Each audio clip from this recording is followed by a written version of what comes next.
Flashes exploded in the dark Los Angeles night as Taylor Swift shielded her eyes from the blinding chaos.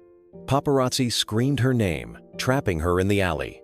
Then, from a quiet corner of the restaurant, Keanu Reeves stood silent, steady, unshaken. No one knew what he'd do next, but within seconds, the world would never forget it. Before we continue this incredible story, let us know where you're watching from. If you enjoy stories like this, subscribe to the channel, because tomorrow we have another inspiring story you won't want to miss. It was one of those Los Angeles nights when the air felt alive with hidden electricity. The sun had long slipped behind the Hollywood hills, leaving behind a violet sky that shimmered above West Hollywood's neon-lit streets.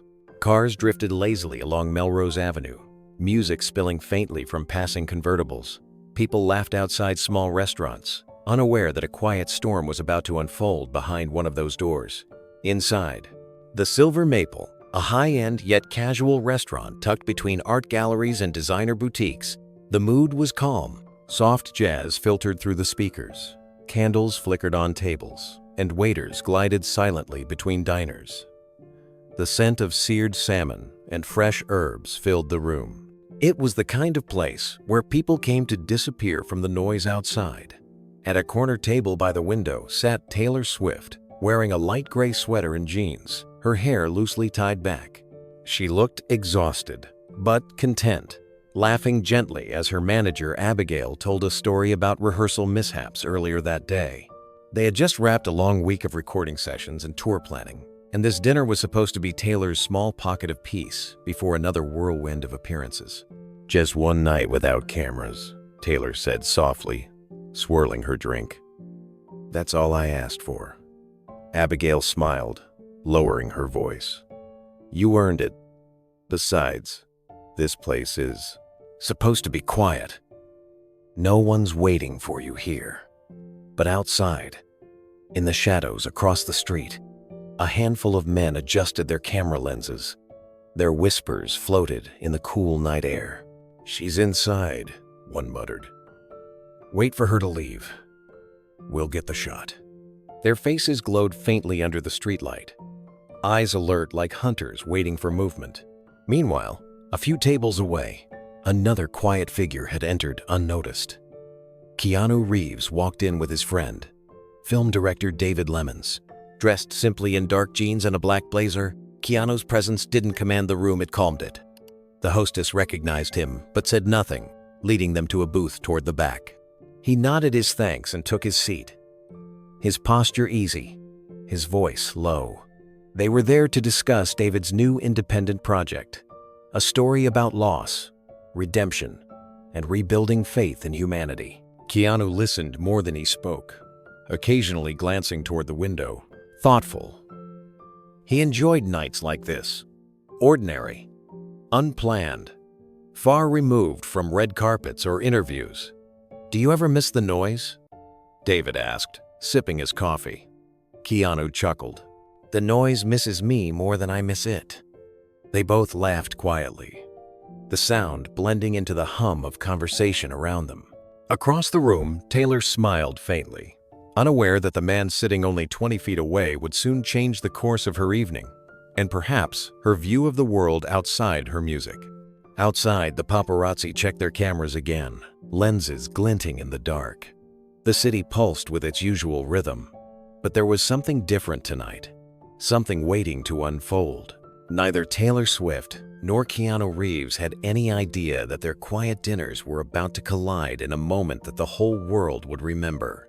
The night deepened outside, the restaurant glowing softly against the pavement like a refuge from the restless city. The sound of tires on wet asphalt mingled with laughter from nearby bars. A few light raindrops began to fall, tapping gently on the window beside Taylor's table. She looked out at the reflection of the streetlights, the amber glow blending with her tired expression. Abigail scrolled through her phone, checking the next day's itinerary. "You've got the radio interview at 9, then rehearsal again in the afternoon," she said. "And they've confirmed the charity gala for Saturday night." Taylor sighed and rested her chin on her hand. Sometimes I wonder what it would feel like to just walk outside and not be watched." Her tone wasn't bitter, just weary.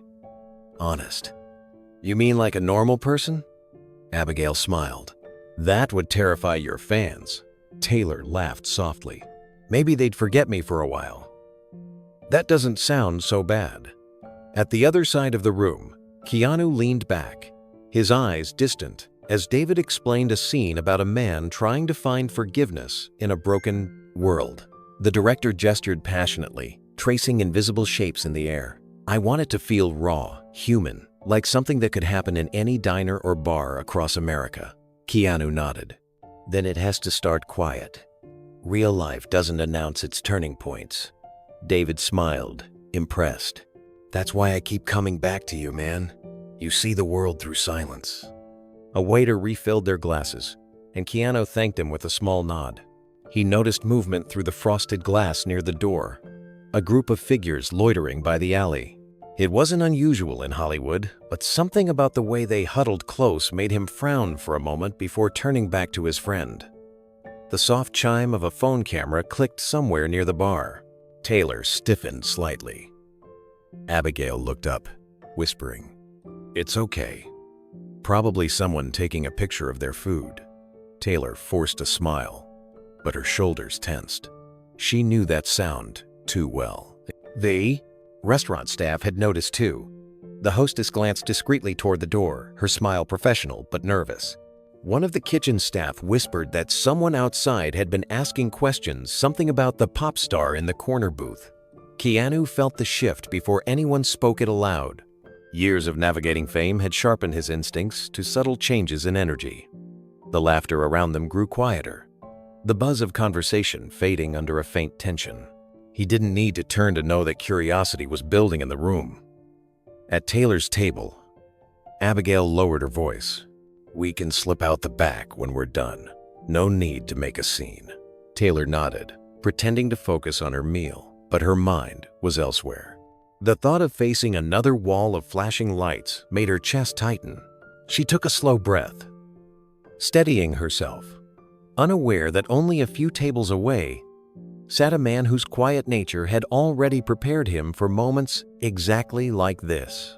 Outside, rain gathered on camera lenses. Photographers checked their flashes, ready for the perfect shot. Inside, two worlds moved in parallel, one craving quiet, the other drawn to noise, about to meet in a single act of unexpected grace. By 9 o'clock, the restaurant began to thin out. Couples paid their bills, laughter fading as umbrellas opened under the soft drizzle. Inside, the low murmur of music filled the empty spaces between tables. Taylor checked her watch. "Let's head out before someone notices," she said, her voice a whisper meant only for Abigail. Abigail nodded and signaled for the check. "We'll use the side exit by the kitchen," she murmured. "It opens to the back alley. No one ever waits there." But tonight was different. Behind the building, under the faint hum of an air conditioner, half a dozen paparazzi huddled like shadows. One of them wiped the raindrops from his lens, eyes narrowing. "Any minute now," he whispered. "We'll get her." Walking out alone, that's the money shot. Inside, Keanu and David were still deep in conversation. David had launched into another idea, but Keanu's attention drifted toward the movement outside the glass. The same cluster of figures was still there, more restless now. He couldn't hear their words, but the tone sharp, eager was unmistakable. "Something wrong?" David asked. Keanu blinked, returning to the present. "No," he said quietly. "Just thought I heard shouting." Taylor stood, slipping her purse over her shoulder. The faint sound of camera shutters echoed beyond the door, but she didn't notice yet. Her exhaustion outweighed her caution. She smiled politely at the hostess and whispered, "Thank you for keeping it quiet tonight." The hostess smiled back, but her eyes flickered nervously toward the rear exit. "Be careful, Miss Swift. There's been some movement outside." Taylor hesitated, then took a breath. "We'll be fine." She had no idea that only steps away, fate was preparing its intersection. At the back of the restaurant, Keanu stood to stretch, glancing toward the exit at the same moment Taylor and Abigail approached it. The timing couldn't have been closer. He watched them pass, calm and composed, unaware of who she was until the glint of recognition caught in the dim light. Then came the sound, the first shout, sharp and invasive, echoing through the alley. Keanu's expression changed. The quiet of the restaurant shattered, and somewhere beyond that doorway, chaos waited to erupt. The rain had stopped, leaving the alley slick with reflections of red and gold from nearby neon signs. The hum of conversation from the street was replaced by the metallic click of camera tripods locking into place. Outside the Silver Maple, a crowd of photographers had multiplied from 6 to nearly 20. They waited like wolves, lenses pointed toward the back door, their whispers slicing through the cool night air. "She's having dinner with someone big," one said, his voice low but sharp. "Maybe that director from New York. Could be a secret collaboration." Another scoffed. "No way. I heard it's about her breakup. That's what sells." A younger man adjusted his video rig, the red light blinking. "I'll go live the second she steps out. The internet eats this stuff up."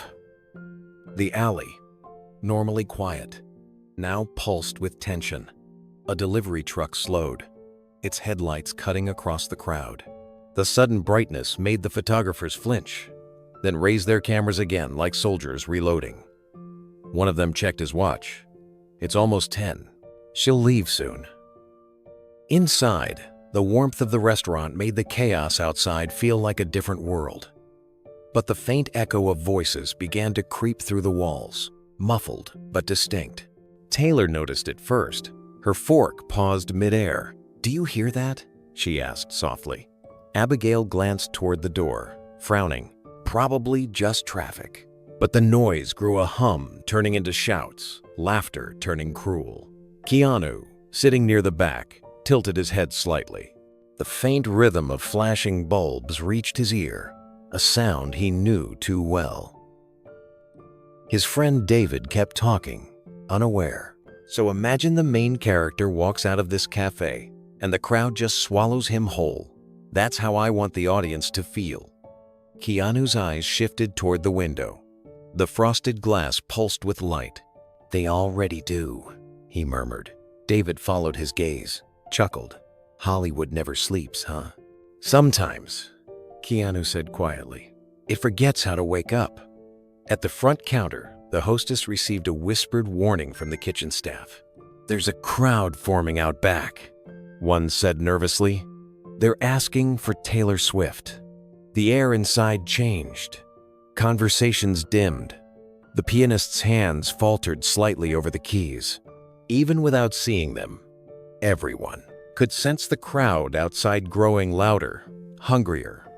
Taylor's attempt at a quiet dinner had turned into an unplanned performance, and the audience was waiting with cameras instead of applause.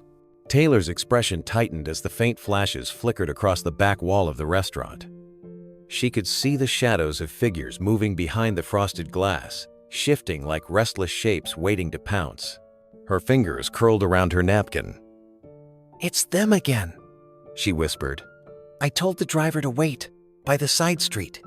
Abigail leaned closer. "Then we should leave through the kitchen. There's an exit that opens behind the loading bay. We can slip out before they realize." Taylor nodded, though her eyes betrayed hesitation. "I just wanted one night. No headlines, no theories." Abigail offered a sympathetic smile. "You'll have peace once you're in the car. Just stay close." At the other end of the restaurant, Keanu and David finished their meal. David was still immersed in ideas, flipping through notes on his phone. So the main character realizes the world doesn't change by talking. It changes by showing up. Keanu smiled faintly. Exactly. But his focus wasn't on the words. He could hear the rhythm of the shutters now, a rapid mechanical heartbeat. The voices were getting sharper, more agitated. He looked toward the hallway leading to the back exit, his jaw tightening ever so slightly. The hostess approached Taylor's table quietly. "Miss Swift," she said gently, "there's a bit of a situation outside. Some photographers gathered at the alley. I've called security, but it might take a few minutes." Abigail stood immediately. "We'll head out now." "Thank you." Taylor slipped on her coat, pulling the hood low over her face. She kept her head down, moving toward the hallway. But her pulse raced. The memory of other nights, airport crowds, swarming fans, cameras flashing inches from her face rushed back. As she neared the kitchen doors, the shouting grew clearer. "Taylor, over here! Who's the mystery man? Turn around, just one shot!" Abigail froze. "They found the back entrance." Taylor's breathing quickened. "We'll go fast." The metal doors swung open to reveal the narrow alley bathed in harsh artificial light. Cameras flashed instantly, lighting the wet pavement like lightning. Voices erupted, overlapping in chaos. "Taylor, is it true about the song? Smile for the camera, sweetheart. Who are you meeting tonight?" Taylor flinched as the first wave of light hit her eyes. She tried to move forward, but the crowd surged closer. Abigail pushed ahead, shielding her, but the wall of photographers was relentless. Inside the restaurant, Keanu heard the voices turn from noise to aggression. It wasn't the sound of curiosity, it was the sound of a hunt. David looked up, confused. "What's going on out there?" Keanu didn't answer. He was already standing, eyes fixed on the exit. Taylor tried to back away, but there was nowhere to go. The alley was narrow, boxed in by brick walls, and the waiting photographers, their shouts cut through the night, blending into a roar that made her heart pound. She had faced stadium crowds before, but this was different. This was invasion, not admiration. The flashes came so fast, they blurred together, each one stealing a piece of her sight. Abigail raised a hand to block the lights. "Back up!" she shouted. "She's not giving interviews tonight!" But the photographers only pressed closer, stepping into puddles, their shoes splashing against the concrete. "Come on, Taylor. Smile for the fans. Tell us about your breakup. Why the secret dinner? Is it about him?" Taylor's pulse raced. She could feel her body tensing, every nerve screaming for escape. She turned toward the door, but the hostess had already shut it, trying to protect the other diners. She was trapped between the restaurant and the wall of cameras. Abigail reached for her phone, fumbling to call security, but a bright flash made her drop it. The smell of wet asphalt filled the air. A man's elbow brushed Taylor's shoulder as he leaned in for a close-up, his camera lens almost touching her face. That was when something inside her broke. "Please stop," she cried, her voice trembling. "You're hurting me." The crowd didn't stop. Someone laughed, a harsh sound that echoed in the alley. Another voice yelled, "She loves the attention. That's what she signed up for." Inside, Keanu froze at that sentence. The words carried clearly through the half-open door. He didn't need to see the scene to understand it. The tone, the cruelty, the mockery was all too familiar. He'd heard it before at movie premieres, when fans crossed the line, when compassion was forgotten in the pursuit of a story. David reached out, alarmed. "Keanu, let the bow. Staff handle it. You don't want to get dragged into that circus." But Keanu was already walking toward the hallway, his movements calm but deliberate. "It's not about a circus," he said quietly. "It's about decency." As he approached the door, the shouting grew louder. He could see the flashes bouncing off the walls, turning the rain-slick pavement into a blinding mirror. For a moment, he paused, watching through the narrow window. Taylor was cornered, shielding her face, her manager pleading for space that no one gave. The cameras fired relentlessly, each one a small act of violence masked as journalism. Keanu felt something tighten in his chest. He remembered being 25, chased down by photographers outside a funeral, their lights bursting like fireworks over grief. He'd promised himself that night, never to let cruelty hide behind curiosity again. One of the paparazzi shouted, "Taylor, look this way. Just one smile." Another chimed in. "You'll thank us later when the headline drops." Taylor stumbled as the light hit her again. She turned her back, clutching Abigail's arm, trying to breathe. Inside, David called out, "Keanu, don't!" But it was too late. Keanu pushed open the door and stepped into the cold air. The noise faltered slightly at the sight of him.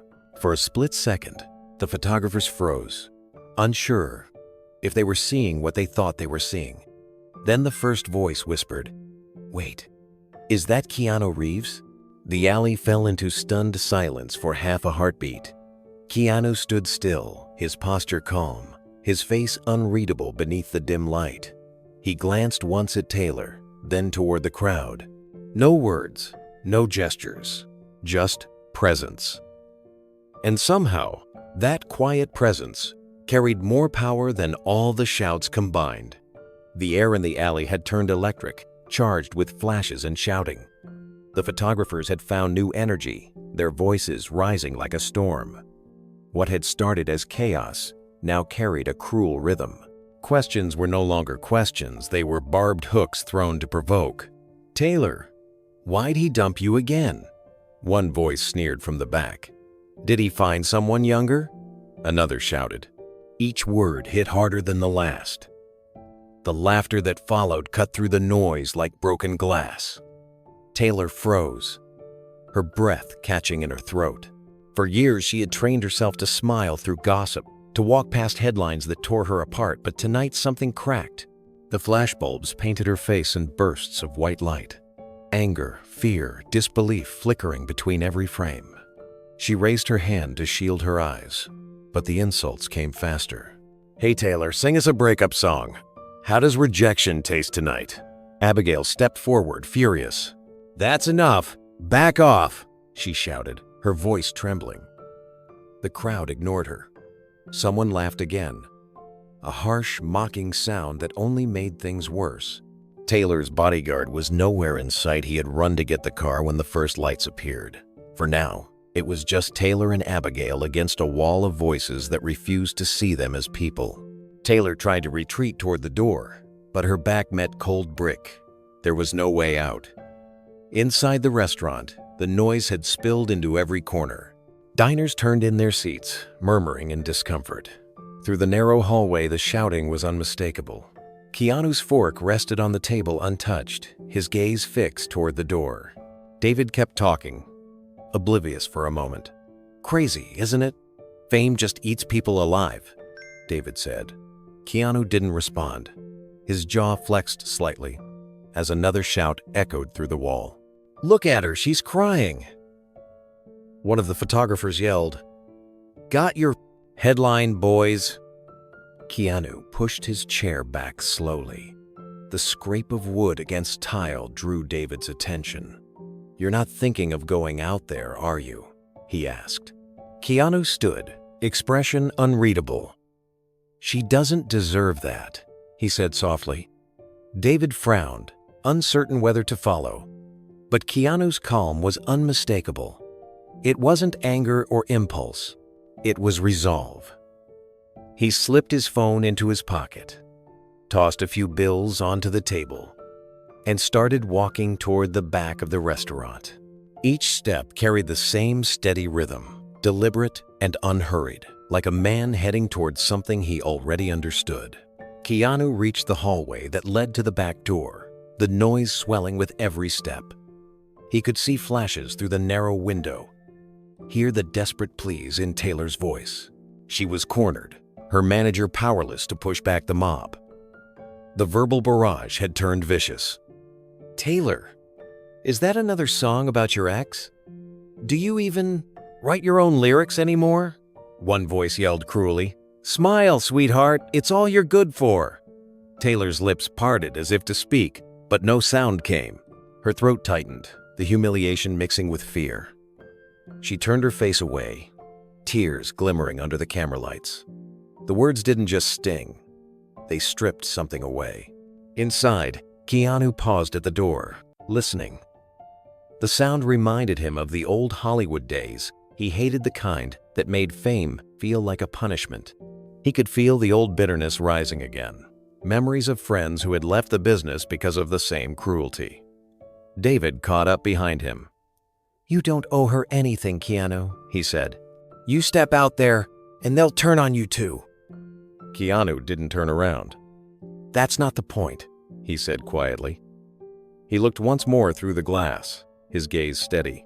The way the photographers shouted, the flashes bursting like lightning, he could tell it wasn't about a story anymore. It was about breaking someone down, piece by piece. Fame shouldn't mean surrendering dignity, he thought. It shouldn't mean standing there while strangers decide what you're worth. Taylor stumbled against the wall, one arm raised to block her face. Her voice cracked. "Please stop," she said softly, almost lost under the noise. No one listened. The man with the video rig moved closer, grinning through the viewfinder. "Perfect," he muttered. "Cry for us, Taylor." That's the headline. Keanu's expression hardened. He pushed open the door. The hinges creaked as cold air rushed in, cutting through the warmth of the restaurant. David reached out but stopped when he saw the look in Keanu's eyes. There was no anger, just quiet determination.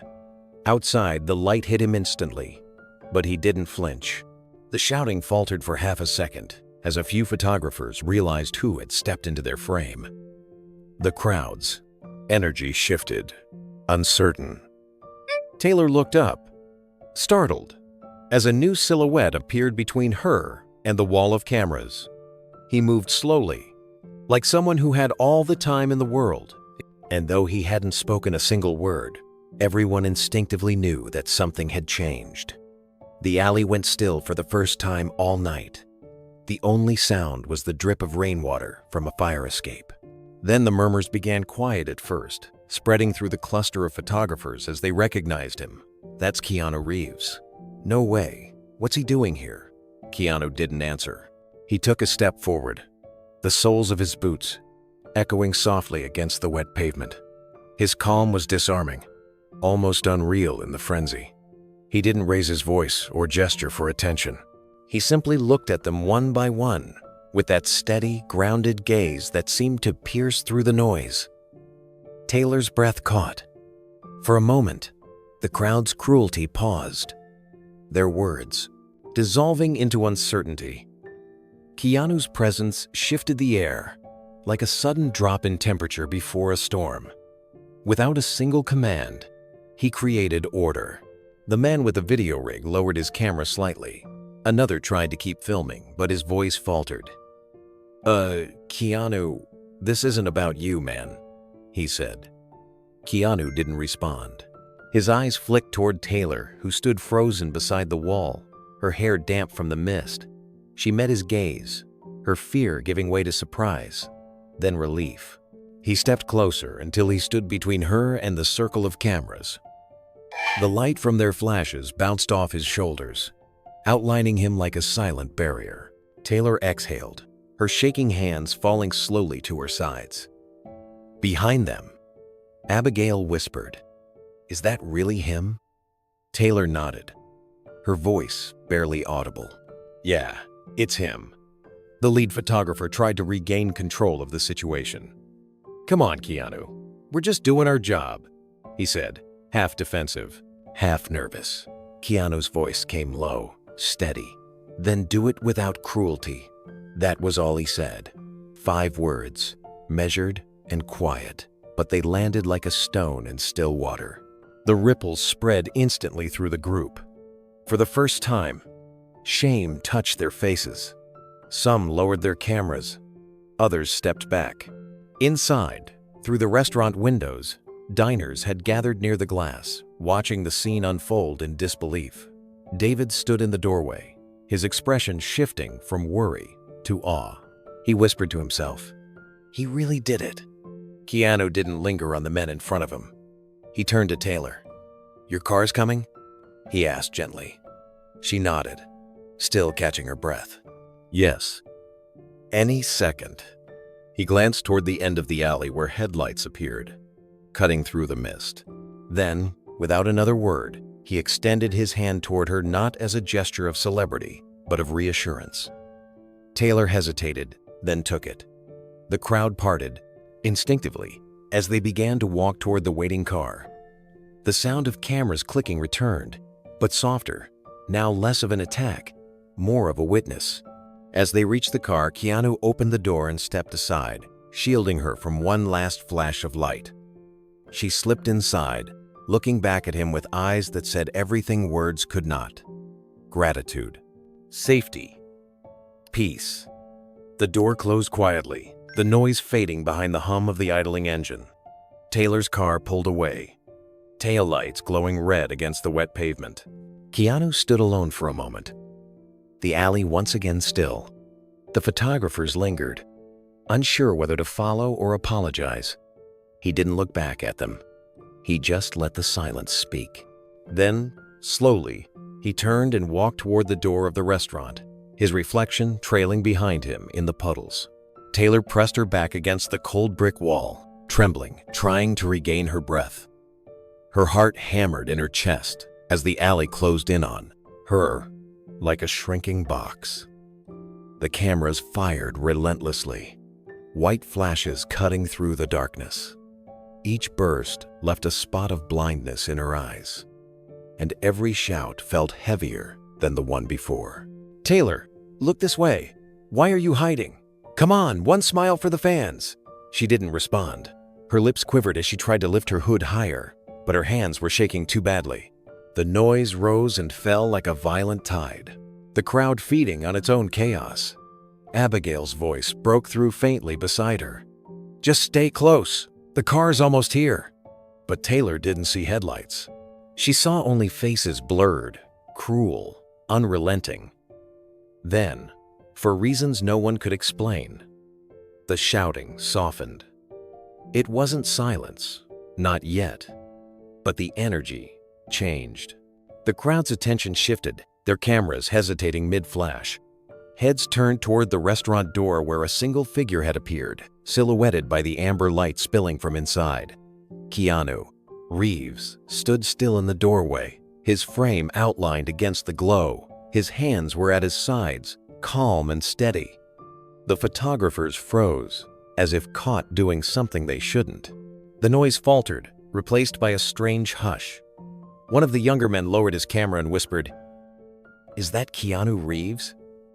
No one answered. They just stared as he stepped forward into the alley, boots echoing softly against wet concrete. Each footstep seemed to drain the frenzy from the air. He didn't yell, or wave, or command. He simply walked, his quiet composure more powerful than any shout. Taylor blinked against the fading lights, her eyes adjusting to the softer glow from behind him. The sight of him calm, unhurried, made her chest loosen slightly. She had seen him before, briefly at events, but never like this. Never in a moment stripped of glamour and noise. He wasn't playing a part or standing on a stage. He was simply there, real and grounded. When he reached the curb, Keanu raised a hand not in anger, but in a silent request for space. The movement was so gentle that it almost didn't belong in a world built on chaos. Yet somehow, it worked. The photographers hesitated, glancing at each other. The shouting stopped. Taylor lowered her hand from her face, breathing unevenly. The world around her felt suspended, between fear and relief. She looked at him through the haze of camera light. Keanu Reeves, standing between her and the mob like an immovable wall of calm. His expression wasn't angry, and it wasn't theatrical. It was something deeper, quieter. The photographers shuffled their feet, the sound of nervous movement replacing the chaos of moments ago. One of them tried to keep filming, but even his voice softened. "Hey, Keanu, we're just trying to do our job."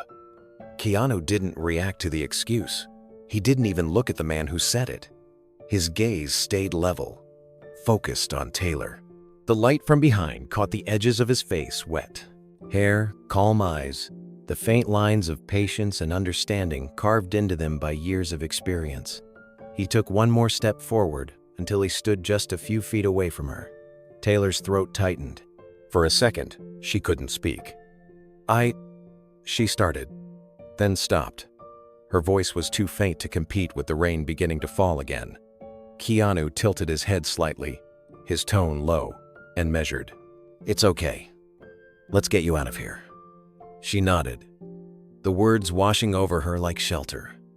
Abigail looked at him in disbelief. "Thank you," she whispered, her voice cracking. Keanu turned toward the photographers again.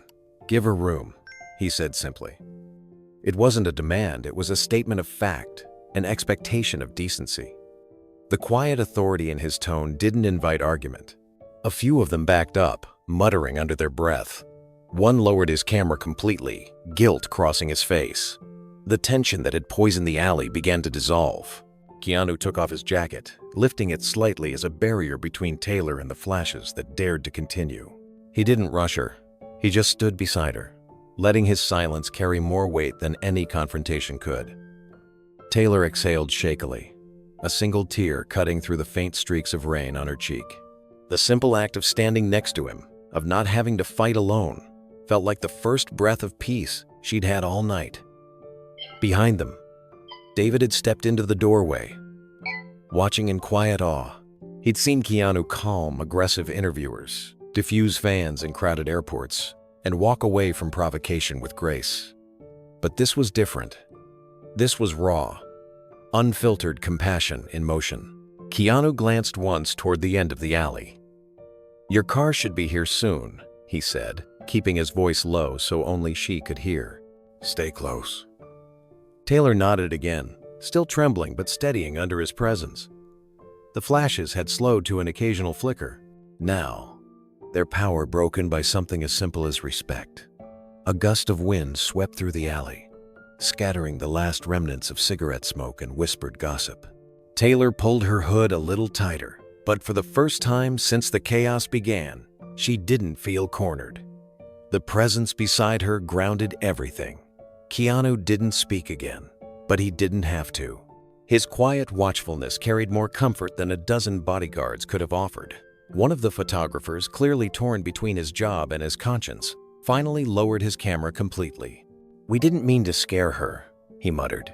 Keanu's eyes moved toward him, steady, but not harsh. "Then don't," he replied, his voice calm, almost kind. The man nodded awkwardly, taking a step back. The others followed, shuffling into uncertain silence. The alley, once filled with hostility, now felt strangely reverent. The rain dripped steadily from the eaves, clicking softly against the pavement. In the midst of that stillness, Keanu turned slightly toward Taylor, motioning gently for her to move forward. "This way," he said. Abigail followed closely, clutching her phone, still too stunned to say much. Every few steps, another flash went off, but each time, Keanu shifted his position subtly, blocking the lens with his shoulder or his raised hand.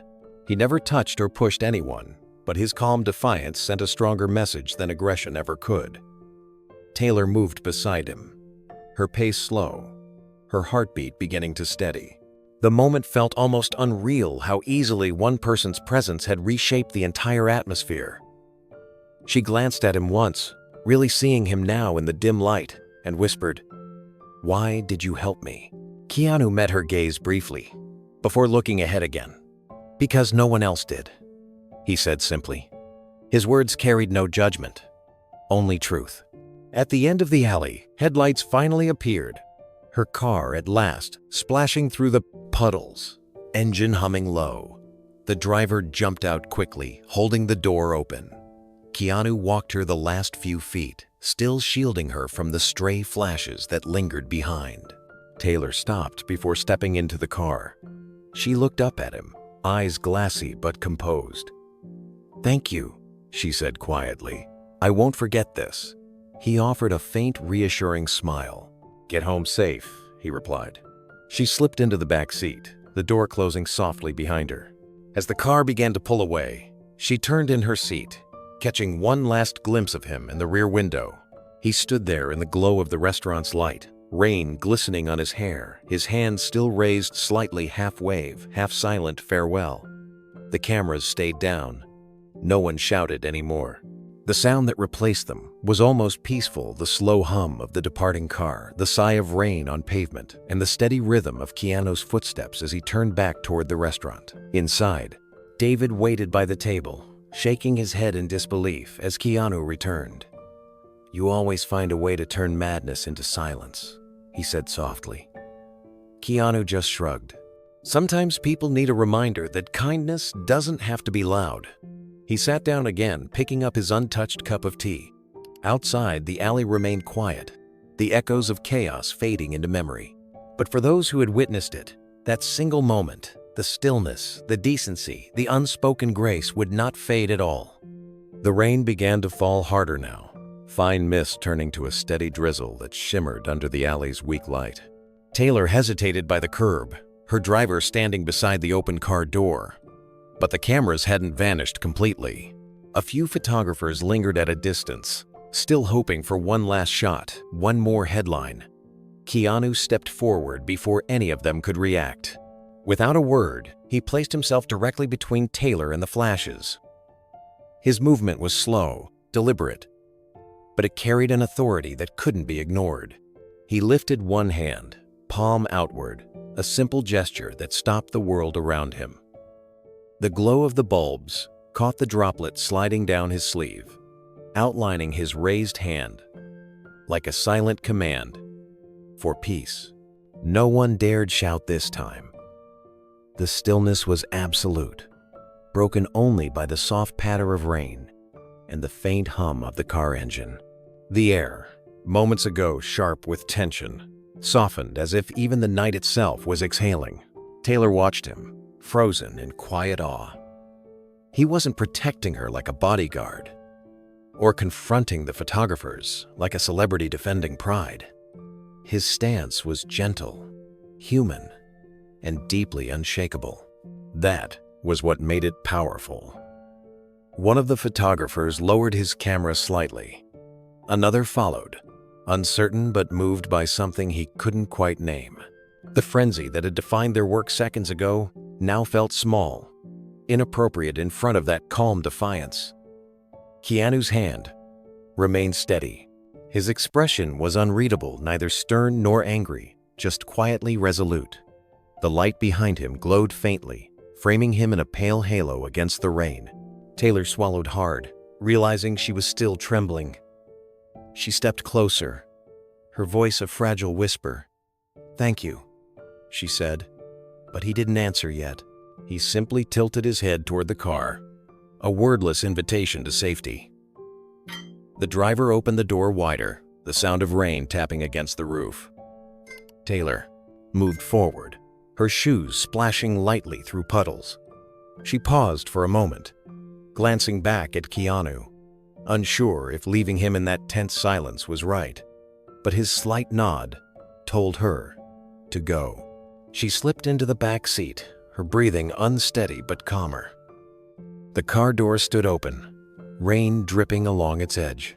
Keanu turned his attention toward it, walking the final step forward with quiet precision. He placed one hand on the top of the frame, shielding her head as she settled in, and then, without haste, closed it softly.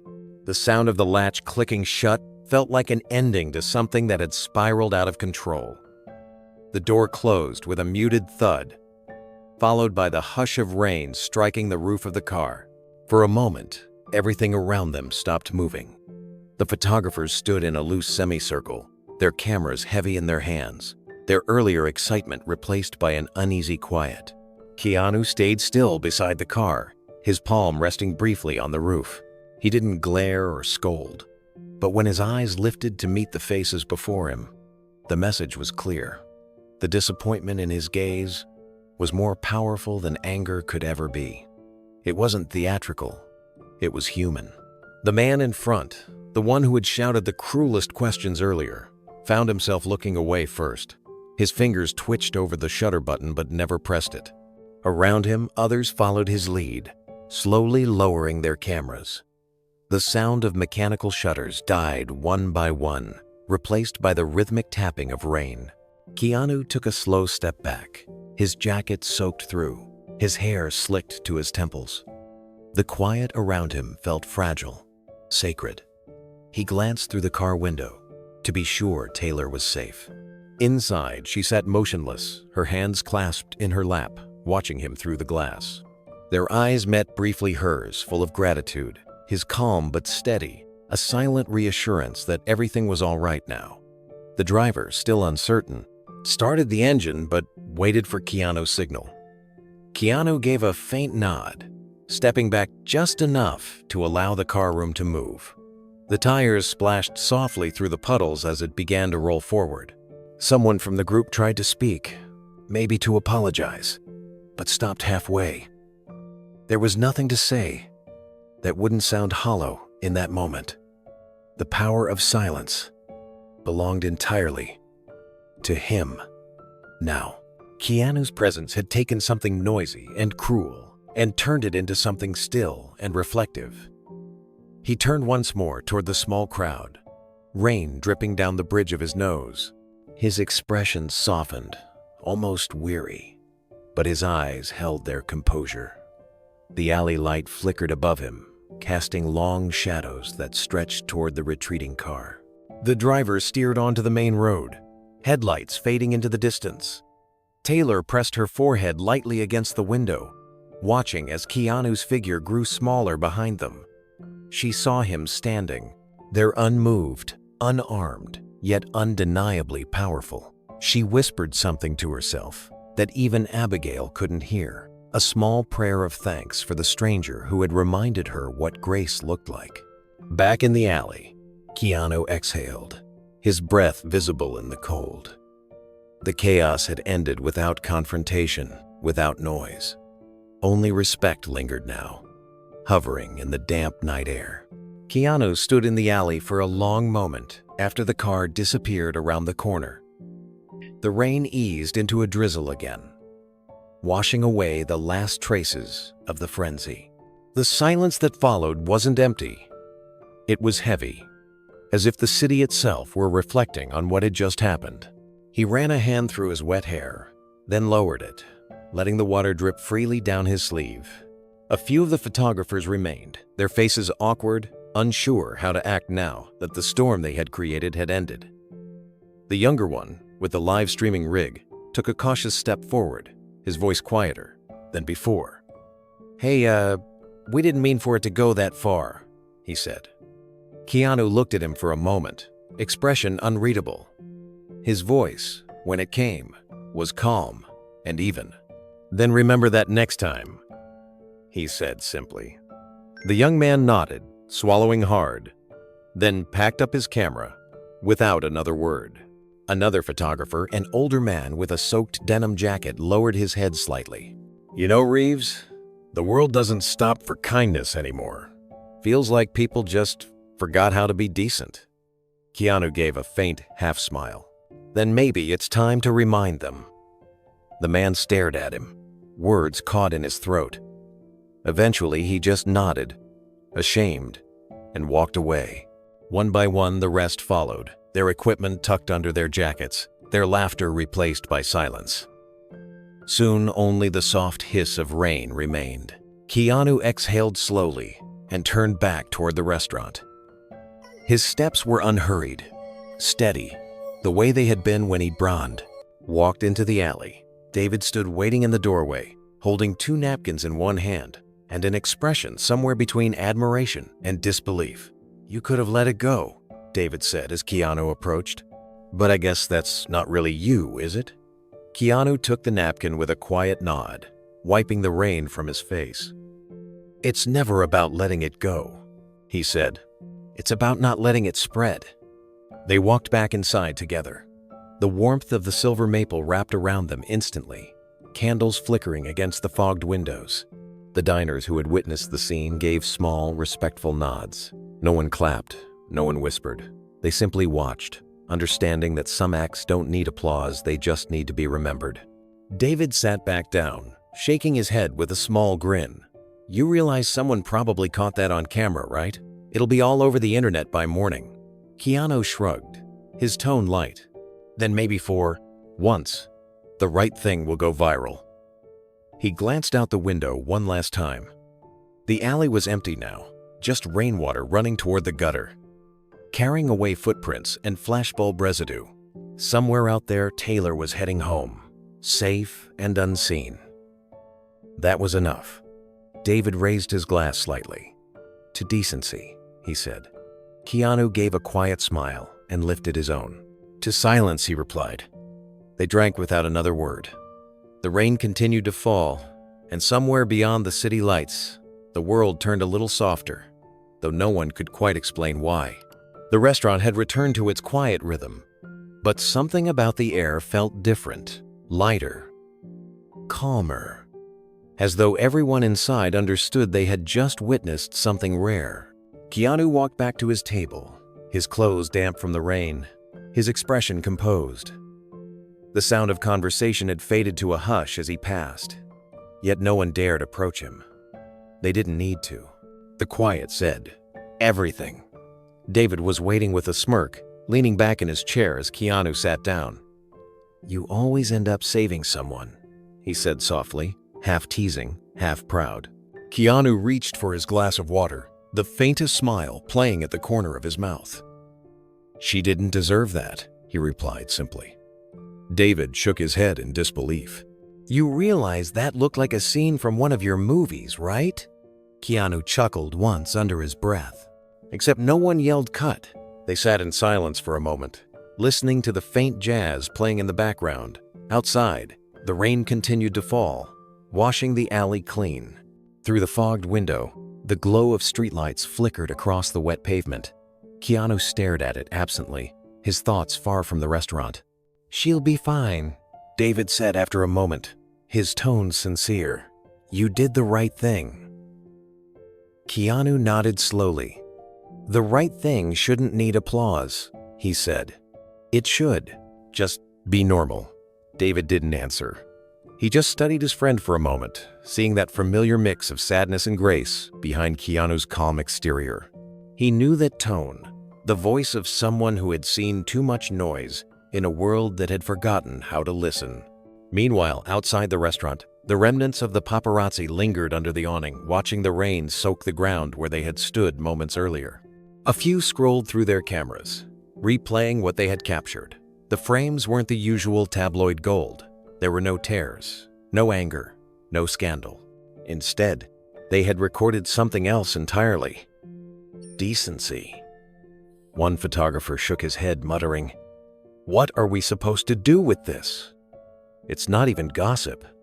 Another sighed. "Maybe it's what we needed." Across the street, a young woman with a worn leather camera bag stood under a streetlight, reviewing her own footage. Her name was Tina Morales, a freelance journalist, known for covering human interest stories. She hadn't been part of the mob. She'd arrived late, curious about the commotion, and instead of shouting, she had simply observed. Through her lens, she had captured the moment Keanu stepped into the chaos, raised his hand, and ended it without a single word. Tina replayed it slowly, frame by frame, watching the transformation of the crowd, the aggression fading into guilt, the noise into quiet. She lowered her camera and whispered to herself, "This isn't a celebrity story. This is something else." Tina Morales lingered beneath the awning, watching the last of the photographers disperse into the rain. She had seen enough scenes like this to know how they usually ended with humiliation, with another viral clip that mocked someone's humanity, but this time felt different. She reviewed her footage once more, this time slowing the playback to half speed. The glow from the restaurant door illuminated Keanu's silhouette, the rain shining around him like falling glass. He didn't yell, he didn't shove, he just stood there, calm, shielding someone else from cruelty. Tina lowered the camera and exhaled. "That's not a headline," she whispered to herself. "That's a lesson." She had covered everything from red carpet premieres to small-town protests. But in all her years chasing stories, she hadn't captured one this quiet or this pure. Across town, Taylor's car pulled into the underground garage of her apartment building. The ride had been silent, except for the hum of the tires and the occasional drip of rain off the windshield. Abigail turned toward her. "You okay?" Taylor nodded, though her voice trembled when she answered. "I think so. He didn't have to do that." She leaned back, closing her eyes. He just did. She didn't reach for her phone. She didn't scroll through social media or text anyone. For the first time in years, she felt no urge to control the story. The cameras had taken enough from her that night. She wanted peace, not posts. When she stepped out of the car and into the elevator, she whispered softly to herself, "Thank you, whoever you are." Back at the Silver Maple, Keanu and David settled the bill. The manager, clearly still rattled, approached the table hesitantly. "Mr. Reeves," he said, "I don't know what to say. That was..." Keanu raised a hand gently. You don't need to say anything." The man nodded, relief in his eyes. "You made us proud tonight." Keanu's expression softened. "Just be kind to whoever walks in next," he said. Then he slipped his jacket over his shoulder and stepped out into the night. The rain had nearly stopped. The city around him was quieter now, the earlier tension replaced by stillness. He chose to walk home, refusing the offer of a ride. He preferred the rhythm of his footsteps, the solitude between streetlights. People passing by didn't notice him, just another man in a dark coat, walking through the Los Angeles rain. He didn't know that somewhere behind him, Tina Morales was already replaying the footage that would soon reach millions. He didn't know he'd become the story again, but for the most un-Hollywood reason of all. The city had quieted by the time Keanu reached the corner of La Brea and Melrose. The puddles shimmered beneath the streetlights, each one reflecting a slice of Los Angeles that few ever noticed, the kind that existed only after the crowds had gone home. He walked slowly, hands in his pockets, listening to the faint hum of cars and the echo of his own steps. The night air was cool, almost gentle, the way it felt after a storm that had finally spent itself. He passed a closed bookstore and paused for a second at its dark window. The display showed a few old hardcovers, one of them titled "The Measure of a Man." He smiled faintly at the coincidence, then moved on. His pace was unhurried. He liked nights like this, when fame melted away and the world felt anonymous again. Back in her apartment across town, Taylor sat curled up on her couch, the sound of rain still faintly echoing outside her window. She held a cup of tea she hadn't touched. The adrenaline from the night was fading, replaced by exhaustion and reflection. The image of Keanu standing between her and the flashing cameras replayed in her mind, not as something dramatic, but as something achingly human. Abigail came out of the kitchen, holding her own cup. "You sure you don't want me to call your PR team?" Taylor shook her head. "No, not tonight. I don't want this to become another headline." She glanced toward her phone on the coffee table, the screen lighting up with notifications from reporters who had already heard whispers of the encounter. She ignored them all. "He just stood there," Taylor said softly. "He didn't yell. He didn't try to control anything. He just made it stop." Abigail nodded quietly. Sometimes the loudest person isn't the one who fixes things. Meanwhile, Tina Morales sat in her small apartment downtown, her camera still plugged into her laptop. She had replayed the footage a dozen times, and each time she saw something new. How Taylor's trembling eased when Keanu appeared, how the aggression in the crowd dissolved, how silence itself seemed to have weight when he raised his hand. She leaned back in her chair, wiping the fog off her window. "This isn't about fame," she murmured. "It's about grace." She opened a new file on her laptop and began typing her thoughts. The story wouldn't be written like a gossip column or entertainment scoop. It would be something different, a reflection on a single moment when decency interrupted chaos. The title came to her easily: "The Man Who Didn't Need to Speak." Across the city, Keanu crossed another intersection, his boots leaving faint prints on the wet pavement. He didn't know that a story was already forming around him. He didn't know that his quiet gesture would soon echo far beyond the alley. To him, It had just been another night in Los Angeles, another reminder that kindness could still exist in unexpected corners. As he turned down his street, the sound of his motorcycle in the driveway brought a small smile to his face. Home was close now. He pulled his keys from his pocket, the rain dripping from his jacket onto the sidewalk. Somewhere behind him, the city buzzed faintly, unaware that its next viral moment had already been written not in noise, but in silence. Morning came slowly to Los Angeles, sunlight breaking through the clouds that had poured rain over the city the night before.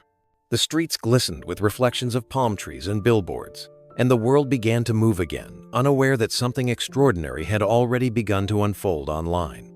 In a small apartment downtown, Tina Morales sat at her kitchen table with a cup of coffee and her camera beside her laptop. She hadn't slept much. The images from the night before were still in her mind, the way Keanu had stepped between the chaos and Taylor, how silence had conquered the shouting. She had spent hours reviewing the footage, frame by frame, until she found the one image that said everything without needing words. It was the moment when Keanu's hand was raised, calm and steady, the rain cascading over it like glass. Behind him, Taylor's eyes were closed, her face soft with relief, shielded from the flashes by his quiet strength. The light from the restaurant framed them both in a way that looked almost sacred, like something out of time, a photograph that didn't belong to celebrity culture, but to humanity itself. Tina hesitated before posting it.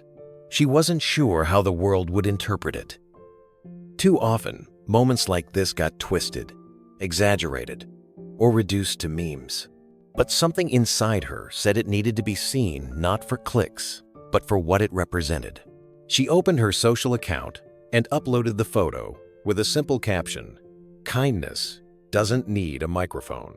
She clicked post and sat back, expecting nothing more than a few likes from her small circle of followers. But within minutes, her notifications began to light up. Someone shared the post, then another. Comments flooded in. "This is powerful," one wrote. "No one even does this anymore," said another. Within an hour, the post had reached 100,000 shares. By the time the sun fully rose over the skyline, it was everywhere on news feeds, morning shows, and international headlines. Tina stared at the screen, speechless, watching as her simple act of posting a photo turned into a global moment. Messages poured in from people she'd never met. Journalists asking for interviews, fans tagging both Taylor Swift and Keanu Reeves. Her phone buzzed non-stop, but she didn't answer. She just looked at the image again and whispered, "I guess the world needed a reminder." By mid-morning, the photo had taken on a life of its own. News outlets began resharing it with headlines that grew more dramatic by the hour.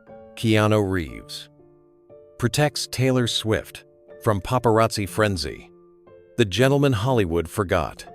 One photo that redefined kindness. The story swept through every platform, from entertainment pages to international news channels. On social media, fans flooded the comment sections, their words filled with emotion and gratitude. One wrote, "In a world that rewards noise, he chose silence." Another said, "That picture should be in museums, not tabloids." Memes appeared too, but they weren't mocking, they were reverent. Someone captioned the image, "This is what real strength looks like." Taylor's followers defended her fiercely, calling the moment a return of decency to fame. Meanwhile, Keanu's fans, long familiar with his humility, saw it as proof of everything they'd always believed about him. "Of course it was Keanu," one viral tweet said. "Who else would do something like this and then go home quietly?" Debates erupted too. Talk shows and radio hosts began discussing the ethics of paparazzi culture. Some argued that the photo revealed how far society had drifted from compassion. Others wondered if the very act of sharing the image contradicted its message. Yet almost everyone agreed on one thing: it was rare to see humanity win in the middle of Hollywood chaos. At Keanu's home, his phone buzzed non-stop on the kitchen counter. He hadn't checked, get to it yet. He stood by the window instead, sipping his morning coffee, unaware of the digital storm outside. When his publicist, Elaine, finally called, he answered with his usual calm tone. "Morning, Elaine." Her voice came fast, breathless. "Morning. Keanu, you're everywhere. The internet's lost its mind over a photo of you with Taylor Swift last night." He raised an eyebrow slightly, setting the mug down. "Everywhere?" "Everywhere. Thousands of retweets, trending worldwide, headlines in London, Tokyo, Brazil, you name it. Reporters are calling me every 5 minutes. What did you even do?" Keanu paused, looking out at the city below. "I only walked someone to her car." Elaine sighed audibly. "You walked someone to her car and somehow fixed the internet. Only you, Keanu." He smiled faintly. "Then let's not break it again." She laughed, despite herself. You realize Taylor's fans think you're some kind of guardian angel now, right? Everyone's "Calling you the calm in the chaos." Keanu leaned against the window frame, his voice even. "People just need to see kindness. Doesn't matter who shows it." He ended the call, leaving his phone on the table again, uninterested in interviews or attention. He wasn't chasing, meaning he had simply done what felt right. Outside, the world was still catching up to the lesson he hadn't meant to teach. By afternoon, the photo had become more than a trending post. It had become a symbol. Television hosts discussed it, professors quoted it, and morning shows opened with it as their lead story. Across platforms, the same image appeared again and again. Keanu's hand raised against a blur of flashes, Taylor just behind him, her face serene and safe. Major outlets debated what the photo meant in an age of spectacle. Some called it the modern chivalric act, while others labeled it a moment of moral clarity. Yet for millions scrolling through their phones, it wasn't analysis that mattered, it was the feeling. They saw kindness that asked for nothing in return, and it stirred something long dormant. A mother in Ohio commented, "I showed my kids this picture this morning. Told them, this is how you protect, not how you perform." A teacher in London shared it with her students before class, writing, "Grace under pressure. Discuss." Even news anchors struggled to hide their admiration. "It's rare," one said on live television, "to see decency become breaking news." Tina Morales watched it all unfold from her small apartment, still stunned. She hadn't expected her post to ripple this far. The article requests poured in from every major publication, The Times, Vanity Fair, The Atlantic, but she ignored them. She knew that the photo didn't belong to her anymore. It belonged to the world that was aching for proof that empathy still existed. Her phone buzzed again with a notification from a journalist friend. "You realize you've just changed the conversation about celebrity culture, right?" Tina smiled faintly and typed back, "I didn't.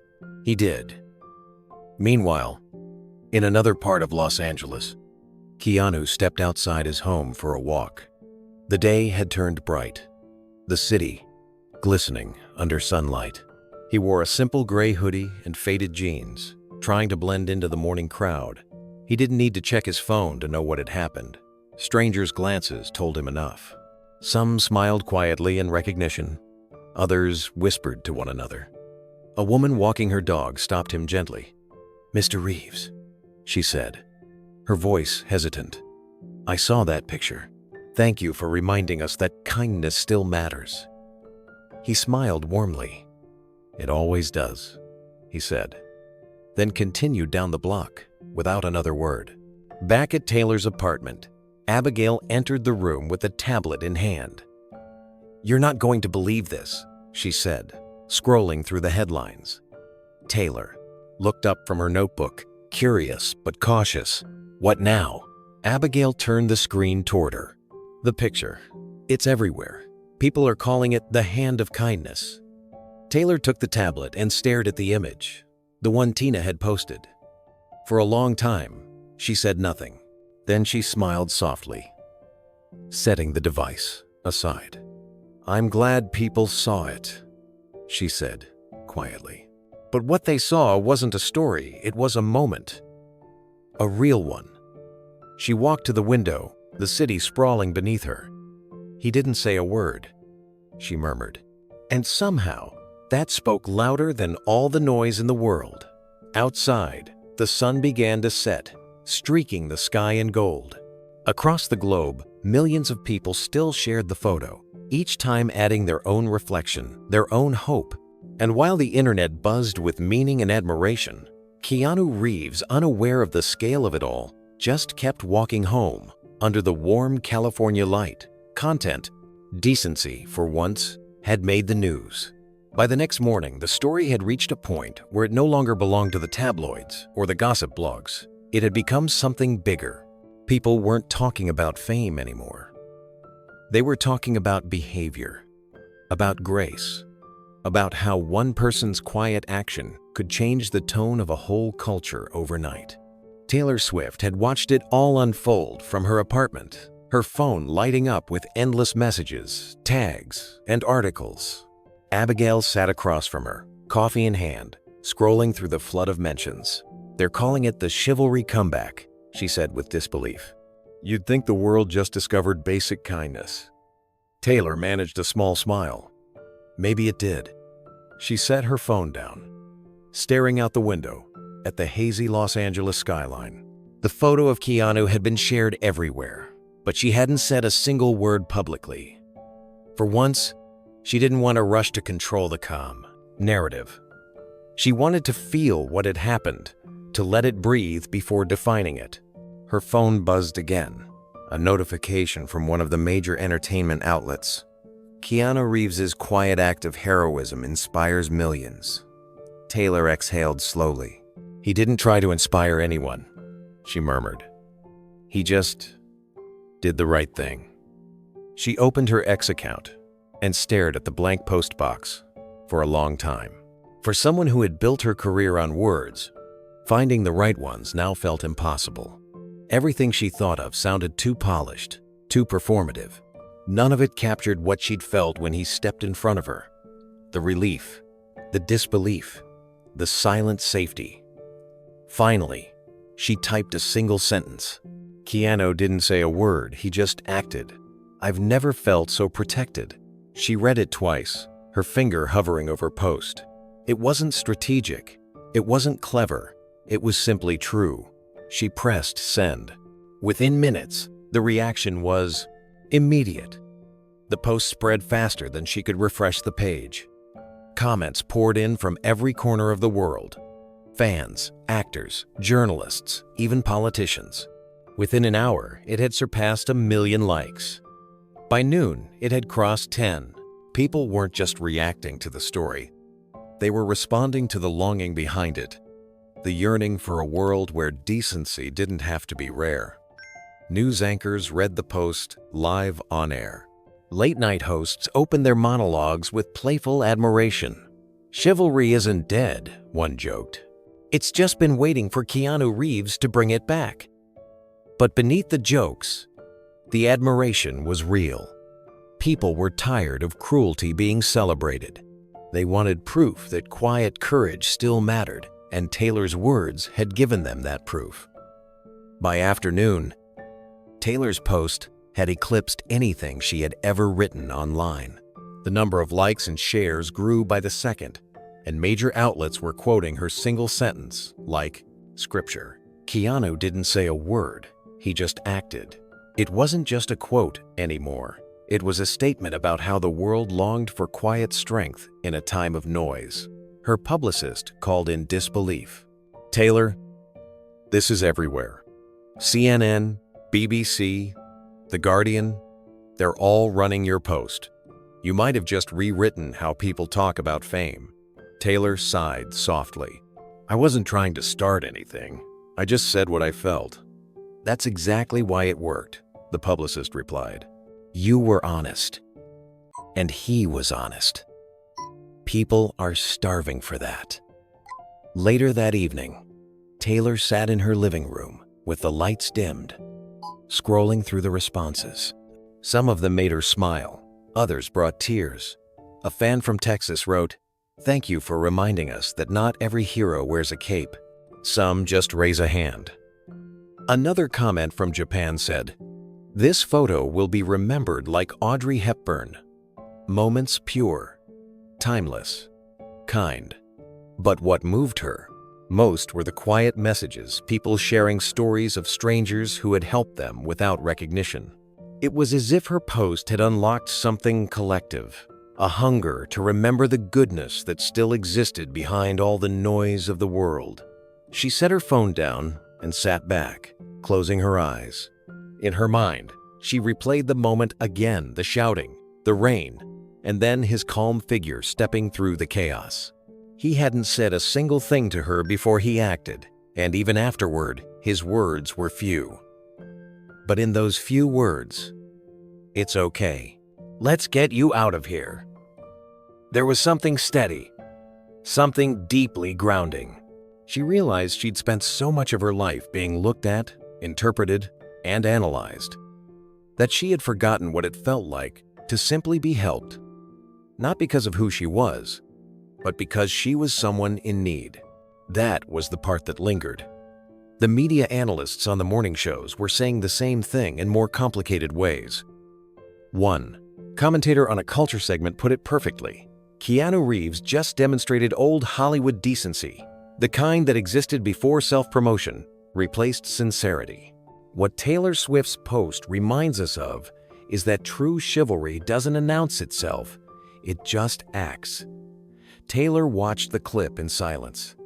For once, she didn't feel defensive about the coverage. She didn't feel like a story being consumed. She felt human again, touched by something larger than the fame surrounding her. Abigail walked into the room with a gentle smile. "You thinking what I'm thinking?" Taylor looked up. "That I should thank him properly?" Abigail nodded. "Exactly. A post is one thing, but a real thank you, he deserves that." Taylor turned her gaze toward the city lights beyond her window. Somewhere out there, Keanu was probably reading headlines he didn't ask for, wondering how something so simple had become so huge. She smiled faintly, almost shyly. "Yeah," she said. "He deserves more than a thank you tweet." She opened her laptop and began typing a message to her team. She wanted to reach out not for a statement, not for publicity, but for something genuine. The next time she spoke to Keanu Reeves, it wouldn't be through a screen. It would be face to face. The cafe was tucked behind an unmarked studio lot in Burbank, the kind of place where famous people could sit quietly without anyone watching. It was early afternoon. Soft sunlight spilling through frosted windows, the low hum of espresso machines filling the background. Keanu arrived first, wearing a black hoodie and jeans, his usual armor of anonymity. He ordered a black coffee and sat by the corner window, the same way he always did, facing the door, not out of habit, but consideration. 15 minutes later, Taylor walked in. She wore a simple beige coat, her hair tucked beneath a baseball cap, no entourage, no noise. Just herself. When she saw him, she paused briefly before walking over, her smile small but genuine. "Hey," she said softly, sliding into the seat across from him. Keanu smiled in return. "Hey." For a few seconds, neither spoke. The air carried that rare kind of quiet that wasn't uncomfortable, only sincere. Finally, Taylor broke the silence. "I wasn't sure if you'd actually come. I wasn't sure if you'd actually ask," Keanu replied, his tone light but kind. She laughed under her breath, tension easing. "You're hard to find, you know." "That's the point," he said, taking a sip of coffee. A waiter approached to take her order. Taylor asked for chamomile tea, then leaned forward slightly, her expression shifting from small talk to gratitude. "I wanted to thank you properly. What you did that night, there aren't words for it." Keanu shook his head, his tone humble. "You don't need to thank me. Anyone decent would have done the same." Taylor's voice softened, but carried weight. "No, they wouldn't. That's the problem." He looked at her quietly, the honesty in her words landing deeper than she might have realized. "Maybe," he said after a moment. "But decency shouldn't be a rare thing." She nodded slowly. It felt like everything stopped when you walked into that alley. I don't think I've ever seen a crowd go quiet that fast. It wasn't just what you did, it was how you did it. Keanu smiled faintly. Sometimes not reacting is the reaction. The waiter returned with her tea, setting it down carefully. Taylor stirred it absently, then looked up. You know, I expected ridicule after that night.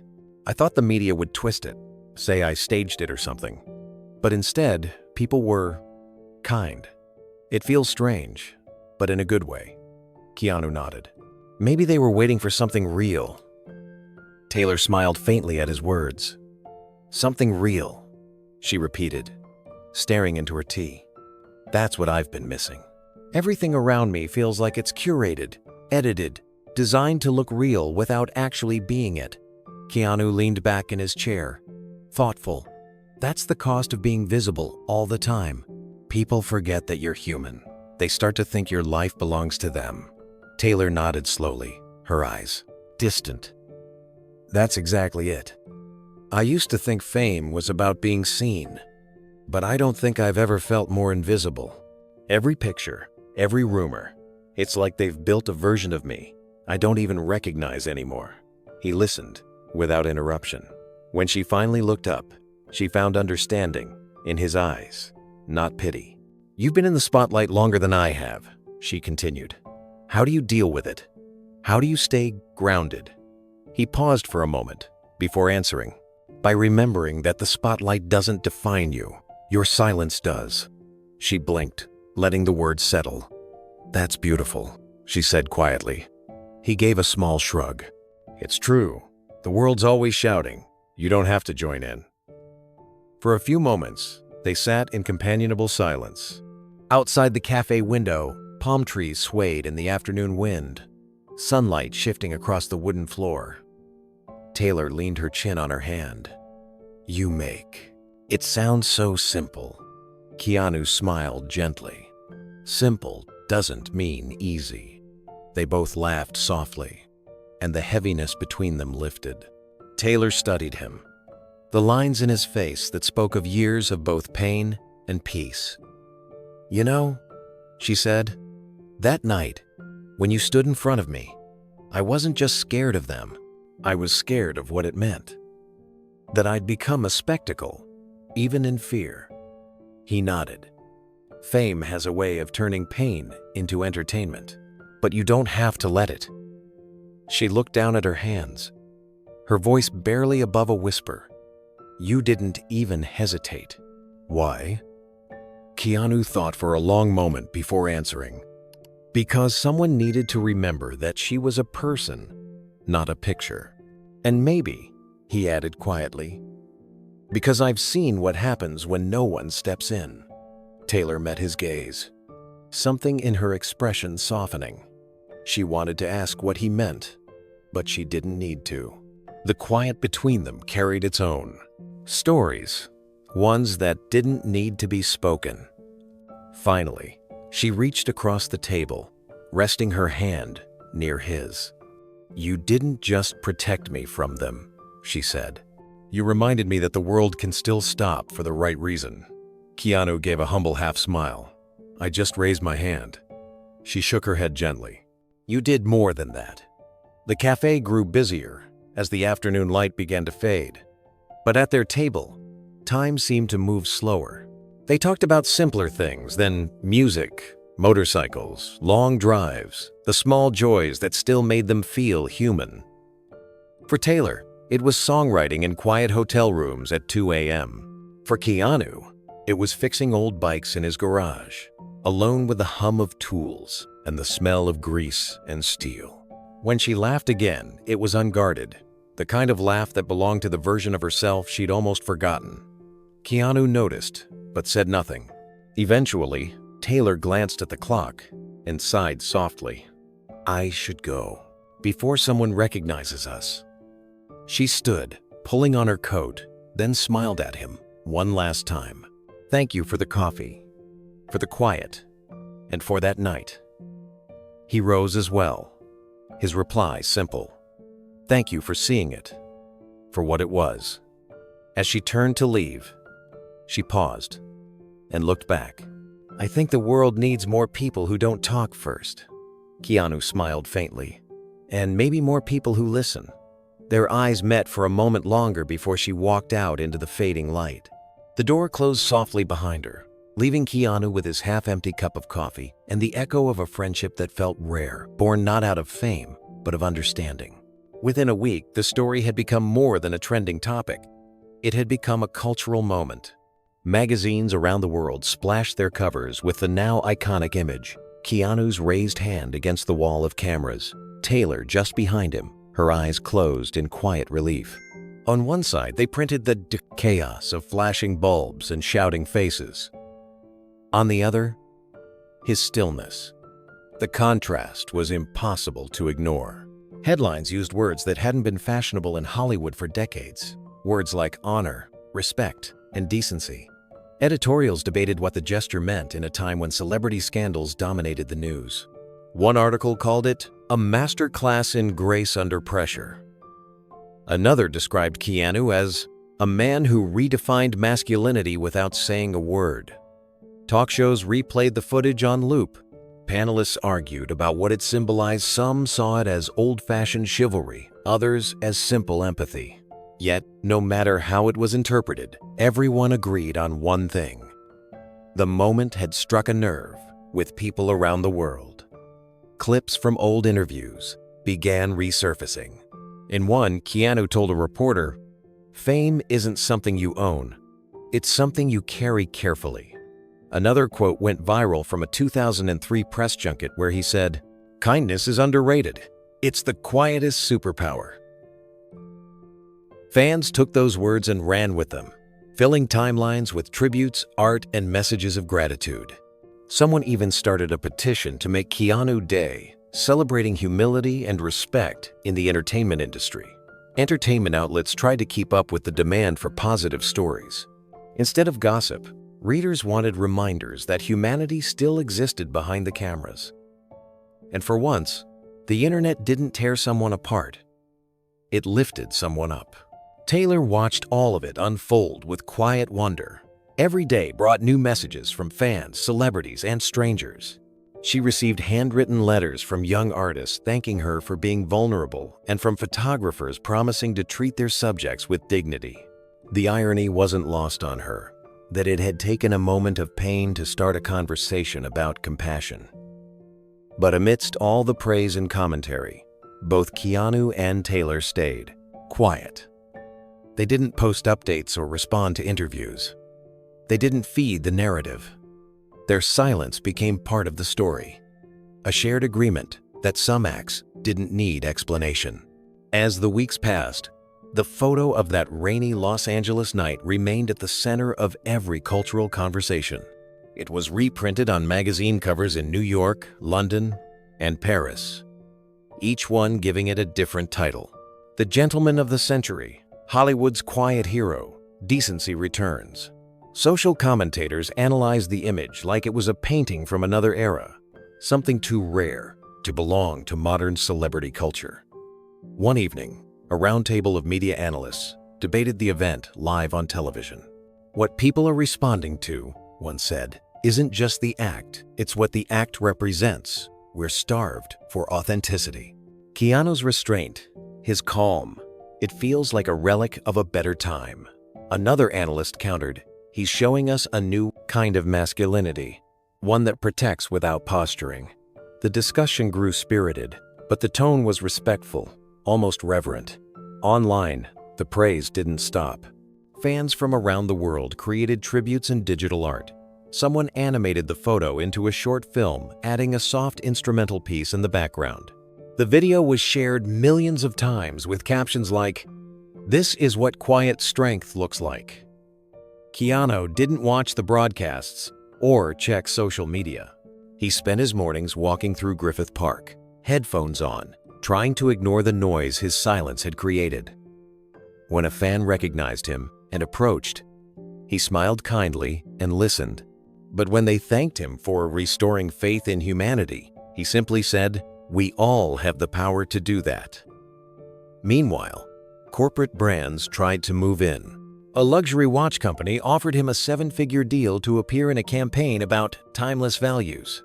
A car manufacturer wanted to use the Anita-starred photo in their global ad, accompanied by the tagline, "Driven by integrity." Both offers were declined. When his agent called to confirm, Keanu said plainly, "If a good deed turns into a billboard, it wasn't good to begin with." Taylor faced the same flood of proposals. Fashion labels wanted her to recreate the moment for their new collections. Streaming platforms offered to fund a short documentary. And PR strategists begged her to lean into the savior narrative. She refused them all. That night wasn't about a brand, she told Abigail. It was about being human again. Instead of cashing in on the attention, Taylor quietly made a donation to a mental health foundation, supporting artists and performers struggling with media harassment. She didn't issue a press release or post about it, but the organization later confirmed that her gift allowed them to open a new 24-hour support line. When Keanu heard about her gesture through a mutual acquaintance, he didn't text her or call. He simply matched the donation anonymously, wiring the funds through an alias he had used for years, one the public would never trace. For him, it wasn't charity, it was balance.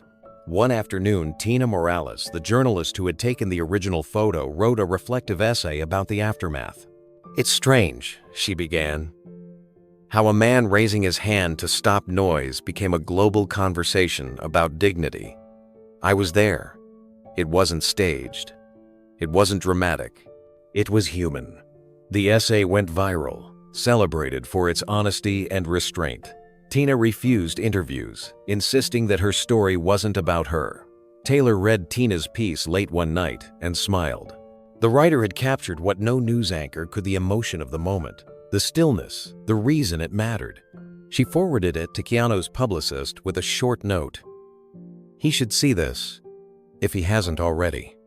That same night, in his small Los Angeles home, Keanu sat at his desk and read the essay by the dim light of a desk lamp. The last line stayed with him long after he closed the laptop. "Kindness doesn't need a spotlight. It just needs a moment to be seen." He leaned back in his chair, thoughtful. Somewhere out there, Taylor was being praised for her courage, and he for his silence. Yet, neither of them had sought any of it. What connected them now wasn't fame or gratitude. It was the quiet understanding that decency, when done for the right reasons, had its own kind of immortality. The next morning, another magazine headline would call him the man who stopped the noise. But to Keanu Reeves, it was never about stopping noise. It was about giving space for peace to exist, even if only for one fleeting, rain-soaked night. The weeks that followed proved that what happened in that narrow Los Angeles alley hadn't just been a story, it had become a turning point. Across social media, actors, musicians, and public figures began speaking up about the way celebrities were treated by aggressive photographers. It started with one post from a young actor who had just finished his first major film. He wrote, "If Keanu can walk instead of talk, so can we." The message spread quickly, gathering support from people who had never dared to challenge the system that fed them exposure. Soon, other stars joined the movement. A veteran actress posted, "It's not about fame, it's about safety and respect." A singer shared the viral photo of Keanu and Taylor with the caption, "The bar has been raised." Even a few paparazzi weighed in, admitting that something had changed. One veteran photographer told an interviewer, "I've covered Hollywood for 20 years. But that picture made me rethink what we do. We've crossed too many lines, pretending it's just part of the job." Paparazzi unions began holding small ethics discussions. Some dismissed them as symbolic, but the impact was real. A few agencies quietly issued new internal guidelines, asking their photographers to keep distance, avoid provocation, and stop targeting mental health patients. For the first time in years, the conversation wasn't about profit. It was about decency. Public sentiment followed. Fans began calling out outlets that used intrusive footage, demanding accountability. Online petitions gained traction.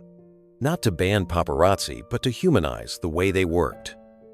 One of the largest gossip sites even shut down its celebrity meltdown section, posting an apology to its readers. They cited Keanu's example as the reason, writing, "We've realized that empathy is better than exposure." Meanwhile, Keanu avoided every interview request that came his way. Talk shows, magazines, and podcasts begged for a statement, but he remained silent. While the world talked about him, he quietly shifted his attention elsewhere. A week after the media storm reached its peak, he visited a small youth center in downtown Los Angeles. The building was old, tucked between warehouses, run by volunteers who offered mentorship to at-risk teenagers. Keanu had been helping them for years without publicity, fixing up the space, buying computers, and funding weekend workshops. That morning, he arrived with boxes of donated equipment, laptops, cameras, and a few used musical instruments. When the center's director greeted him, she smiled knowingly. "You're hiding from the headlines again, aren't you?" He smiled back, setting down a box. "Just trying to make the noise useful." The youth center buzzed with life as the teenagers gathered around Keanu, their faces lighting up when they recognized him. But instead of treating him like a celebrity, they greeted him like an old friend. He had been there before, quietly helping with workshops on filmmaking and mechanics, teaching them how to repair motorcycles and cameras. One boy, no older than 15, tugged at his sleeve. "Mr. Reeves, you're all over the internet again," he said. "Everyone's talking about what you did." Keanu smiled faintly, shaking his head. "It's not about what I did," he said. "It's about what people saw in it." The boy looked puzzled. "What do you mean?" Keanu crouched beside him, resting one hand on a box of donated gear. "Sometimes the world needs to be reminded that kindness still works." That's all it was. The center's director, Maria Lopez, overheard and smiled. "You'd be surprised how many people needed that reminder," she said. "Donations have doubled since your story broke. People mention you when they call." Keanu looked genuinely surprised. "Really?" "Really," Maria said. "You didn't say a word, but everyone heard you." He helped the day. Volunteers unpacked the boxes, connecting wires and setting up the laptops. The kids watched as he moved with quiet focus, sleeves rolled up, eyes calm. Every so often, one of them would sneak a photo, but not to post, just to keep as a memory of the day someone famous treated them like equals. Later that afternoon, Maria showed him a stack of letters that had arrived from donors. "People who never cared about celebrity gossip are suddenly giving to youth programs," she said. "They keep saying, if he can make decency look cool, maybe we can too." Keanu chuckled softly. "Decency isn't cool," he said. "It's necessary." While he spent the day at the center, the world outside kept building on the movement he'd unknowingly started. A major film studio announced a new respect clause in its contracts, allowing artists to request privacy without penalty. Several journalists wrote op-eds calling for empathy in entertainment. Even photographers who made their set 9, living on scandal, began speaking publicly about changing their methods. Tina Morales wrote another short piece that afternoon, calling it The Ripple Effect. She described how a simple, unspoken gesture had traveled across industries and countries. Her final line read, "Maybe all we ever needed was for someone to raise a hand not to block the camera, but to stop the noise." By evening, Keanu was back at the center's small parking lot, cleaning up before leaving. A few of the kids followed him outside, their laughter echoing through the warm air. One of them asked, "Are you going to post about this?" "People should know." He smiled. "Nah," he said gently. "Good things don't need an audience." As the sun set, he stood for a moment by his motorcycle, glancing back at the building. The mural the kids had painted years ago glowed faintly in the light, a city skyline rising from open hands. Maria walked out and joined him. "You know," she said, "every time you come here, something good happens in the world." Keanu gave a small, humble shrug. "That's not me," he said. "That's them." When he started the engine, the rumble filled the quiet street. But even the sound seemed softer, gentler somehow. He rode off toward the fading horizon, leaving behind a place that now had new computers, new hope, and a new reason to believe in kindness. And though he didn't know it, videos of the youth center's letter-writing campaign would appear online the next morning, thanking him without naming him, crediting him without claiming him. The world would call it another viral moment. But to Keanu Reeves, it was just another quiet day made right. The requests began pouring in the moment Keanu left the youth center. Within days, his publicist's inbox was filled with invitations. Morning shows wanted him on air. Talk show hosts offered prime slots. Global magazines were willing to dedicate entire covers to him. Every network wanted the same thing, a quote, a statement, a soundbite to explain what the world had already seen. Elaine, his longtime publicist, called him late one evening, her tone half amused, half exasperated. "They're offering anything you want, Keanu. Front pages, full features, you name it. They all want to hear your side of the story." He smiled faintly, though she couldn't see it over the phone. "There isn't a side. It was just something that happened." "That something started a global conversation," she replied. "You could use it to push a message about privacy, decency, whatever you care about. People would listen."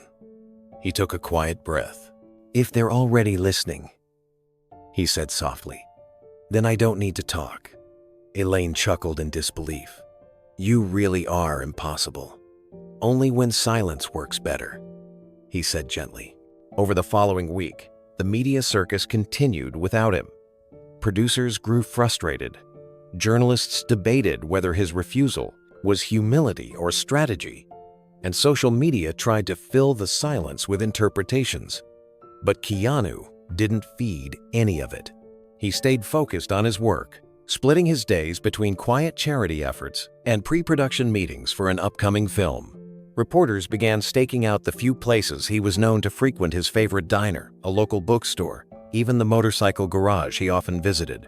But every time they called out to him, he simply smiled, waved politely, and kept walking. The more he ignored the noise, the louder it grew. Editorials appeared with titles like "The Man Who Refused to Speak" and "Keanu Reeves and the Power of Silence." Analysts claimed his refusal was a masterclass in brand control. Others insisted it was simply who he was, a man uninterested in spectacle. In truth, it wasn't a strategy at all. He just believed that some moments didn't need narration. The act had already said everything he could ever say. Then came the charity gala. It was an annual fundraiser for children's hospitals in Los Angeles, held in a downtown ballroom filled with actors, athletes, and philanthropists. Keanu attended every year, usually without drawing attention.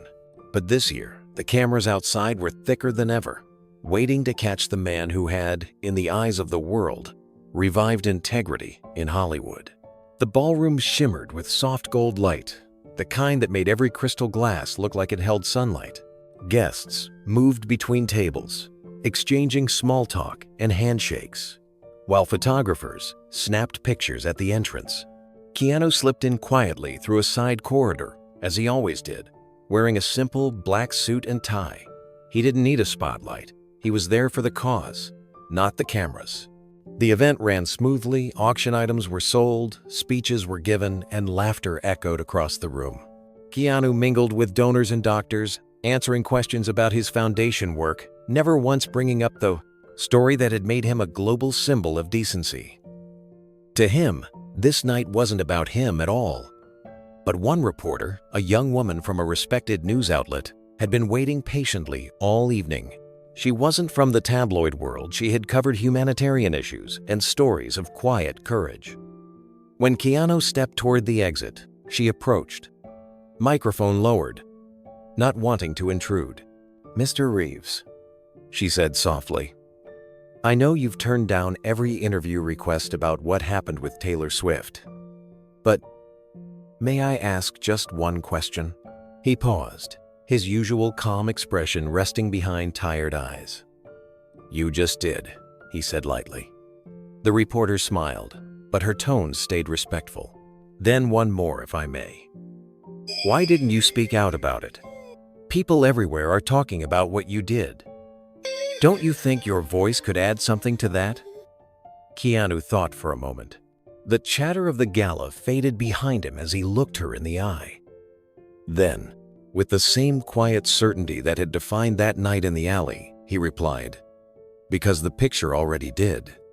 The words were simple, but the meaning landed with perfect clarity. The reporter lowered her microphone, stunned for a moment. "That's beautiful," she said softly. Keanu gave a polite nod and turned toward the exit, leaving her standing there in silence. By the time he reached home that night, the exchange had already made its way online. A cameraman near the door had caught the moment, and within hours, clips of his short answer began spreading across every platform imaginable. Because the picture already did, the phrase trended instantly. It appeared on headlines, quote, graphics, and inspirational posts. It became the closing line of late-night monologues and the opening of editorials praising his restraint. One journalist wrote, "Keanu Reeves just proved that silence, when it comes from character, is the loudest voice of all." Taylor saw the parrot clip early the next morning. She was sitting by her window, sipping coffee, when Abigail walked in, holding a tablet. "You've got to see this," she said, setting it down on the table. Taylor pressed play. She watched as Keanu's calm face filled the screen, the ballroom lights reflecting off his suit. The reporter's voice asked the question, and then came his answer, soft, measured, sincere. "Because the picture already did." Taylor smiled, her eyes glistening slightly. She leaned back in her chair, whispering more to herself than to Abigail. "He gets it. He really gets it." The video ended, but she didn't replay it. She didn't need to. She understood now that he hadn't stayed silent out of humility alone. It was conviction. He believed in the act, not the echo. Abigail looked at her with a knowing grin. "You're thinking of writing another post, aren't you?" Taylor shook her head. "No, I think for once, silence might be the right response." Outside, her window, the morning sun poured through the glass, warm and bright. Somewhere across town, Keanu Reeves sat alone at his kitchen table, unaware that his one quiet sentence had already become another moment of meaning for millions. And as the world debated, discussed, and dissected his words, he simply poured himself another cup of coffee and smiled at the quiet content to let silence keep speaking for him. Tina Morales sat alone in her small apartment on a quiet Sunday morning, a mug of coffee beside her and her laptop glowing softly in the pale light. The photo that had changed her life was still open on the screen. Keanu's raised hand, Taylor behind him, the rain falling like silver threads. She had seen that image 1,000 times by now, reprinted on every major platform in the world. Yet each time she looked at it, something new stirred inside her. When she'd first captured the moment, she hadn't thought much about it. It was instinct, years of experience as a freelance photographer, reacting to movement, light, and emotion. But when she scrolled through her shots later that night, something about that single frame stopped her cold. It wasn't just a picture of a celebrity protecting another celebrity. It was a picture of restraint, of compassion standing against chaos. Still, the temptation had been there. Within hours of uploading the image privately, tabloids began offering outrageous sums of money. One outlet offered a 5-figure deal for exclusive rights. Another promised her name on every publication that ran it. For a freelancer living month to month, it was the kind of opportunity that didn't come twice. She almost accepted, but then she re-watched her raw footage. She saw Keanu stepping forward, not as an actor in control of the scene, but as a human being acting on instinct. She saw the anger on the photographers' faces fade to embarrassment. She saw Taylor's fear turn into relief, and she realized something she hadn't expected. Selling the image to the highest bidder would only repeat the same cycle of exploitation he had interrupted. That night, she sat at her desk for hours, torn between survival and conscience. She finally chose the latter. Instead of selling it, she posted it herself, with no logo, no watermarks, no commercial deal. The caption came naturally. Kindness doesn't need a microphone. Now, months later, she was preparing to write the story she'd avoided all this time. The truth behind the photograph. She titled the essay, "The Silence That Saved the Moment." Her fingers hovered over the keyboard before she began. "I almost sold the photo," she wrote. "I almost turned it into another product in a world obsessed with attention. But I didn't, because that would have betrayed what the photo meant. That moment wasn't loud. It was sacred." She paused, reading her own words. They felt right. Real. She continued typing, telling the story of how a single act of quiet dignity had reminded her what journalism was supposed to be about. Tina kept writing until the city outside grew bright. The essay poured out of her in one sitting, honest, raw, and free of the polish most editors demanded. She wrote about the noise of modern media, the endless chase for clicks, and how one man's calm had stopped her from becoming part of it. "I saw chaos turn into quiet," she wrote, "and I realized that maybe silence isn't absence, it's integrity." When she finished, she leaned back in her chair and stared at the screen. For the first time in years, she didn't care how many views or likes the piece might get. She just wanted it to mean something. After a deep breath, she hit publish. The response was immediate. Within hours, her essay began spreading across news feeds and forums, not because of scandal or controversy, but because of sincerity. Readers described it as the most human thing to come out of Hollywood in decades. Journalists shared it among themselves as a quiet manifesto for rediscovering conscience in a profession that had long blurred the line between curiosity and cruelty. Her inbox overflowed with messages from reporters, editors, and photographers around the world. Some thanked her for reminding them why they'd started in journalism. Others confessed that they'd made the same compromises she'd once considered. "Your words made me stop before I crossed that line," one email read. Another said, "You made me remember that empathy is part of the job." Major outlets picked up the piece and quoted her closing line, again and again. Sometimes the most powerful story isn't the one we tell, it's the one we choose not to sell. A week later, she was invited to speak at a panel on ethics in digital media. She almost turned it down, nervous about the attention, but eventually agreed. When she stood before the audience of reporters and students, she began simply, "I didn't post that picture to start a movement. I posted it because it was right." The applause that followed wasn't thunderous. It was gentle, lasting, and full of understanding. Back home, she found a small envelope waiting in her mailbox. There was no return address, no logo, just her name written in neat, deliberate handwriting. She opened it slowly, her heart quickening as she recognized the signature at the bottom of the note. "Thank you for choosing decency. Keanu Reeves." For a long time, she just stared at it. The handwriting was simple, steady, like the man himself. There was no flourish, no message about publicity or gratitude.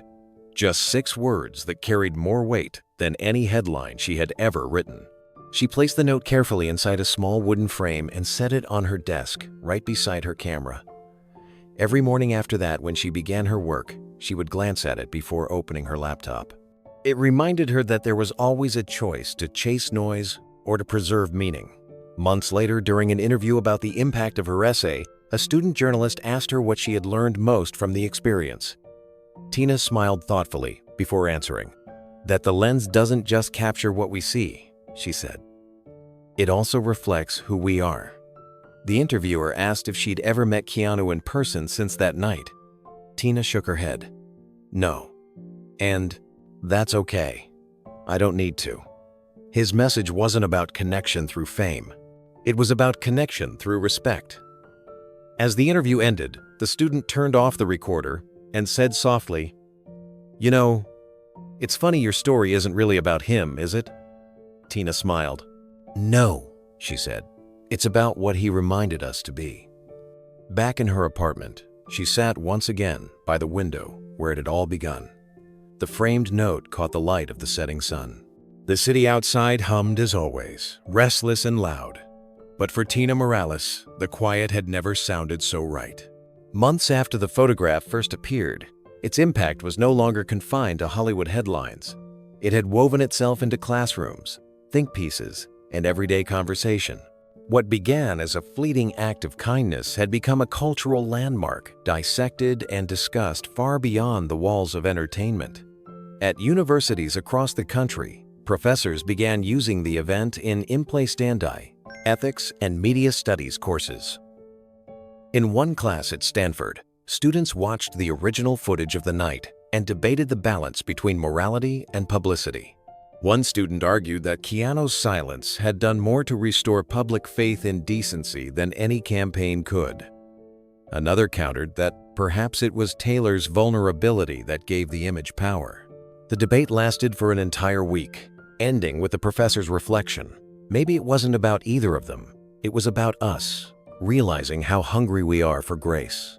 Across the Atlantic, psychologists and cultural theorists joined the discussion. Articles in journals and online magazines explored why people had responded so strongly. One psychologist wrote, "In a world that rewards outrage, humility has become radical. What Reeves demonstrated wasn't power. It was restraint. And that is what people crave in a noisy age." On the internet, the image continued to circulate, but this time as something symbolic rather than sensational. Memes labeled "the gentle stop sign" spread across social media, showing Keanu's open palm with captions like "boundaries can be kind" or "the world needs more stillness." Even those who had no interest in celebrity culture shared the photo as a message of quiet resistance against chaos. Meanwhile, the paparazzi industry itself began to shift. After years of unchecked aggression, something had cracked open in the culture. Informal guidelines circulated through professional networks. No yelling, no harassment, no photos of breakdowns. The unions held roundtables on ethical boundaries, using the Reeves standard as a shorthand for decency. Not every photographer followed it, but more than a few began thinking twice before crossing the line. And then there was Taylor. She had stayed out of the spotlight for a few months after the storm, channeling her thoughts the only way she knew how, through music. Late one night, in a quiet studio in Nashville, she sat with her guitar and began writing a song that wasn't meant to be a single. It was something personal, something reflective. The lyrics came slowly. "In the flash and the rain, I was losing my name. Then a stranger stood still, and the noise turned to grace."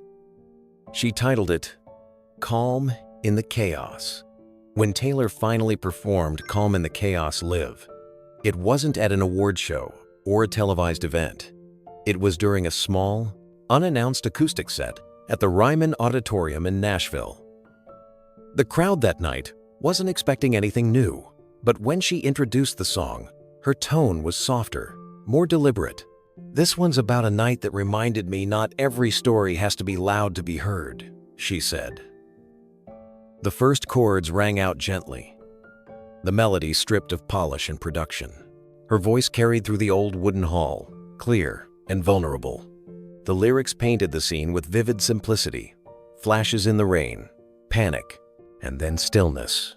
The audience could feel it before she even reached the chorus. A stranger's calm in the chaos. A hand between the storm and me. No spotlight. No sound. Just mercy found. In the silence where I learned to breathe. As she played, the crowd grew quieter than usual. Phones that had been raised to record slowly lowered. People stopped moving, stopped whispering. Even the rustle of jackets and shoes faded until the only sound was her voice and the hum of guitar strings. It was as if everyone in the room had agreed to meet her there, in that shared stillness. When she struck the final chord, the silence lingered a full heartbeat before the applause came, not loud, not frenzied, but warm and deep. Some fans cried softly. Others simply nodded. understanding without needing to explain why. The cameras stayed lowered. The flashes stayed off. In that moment, Taylor realized something extraordinary had happened.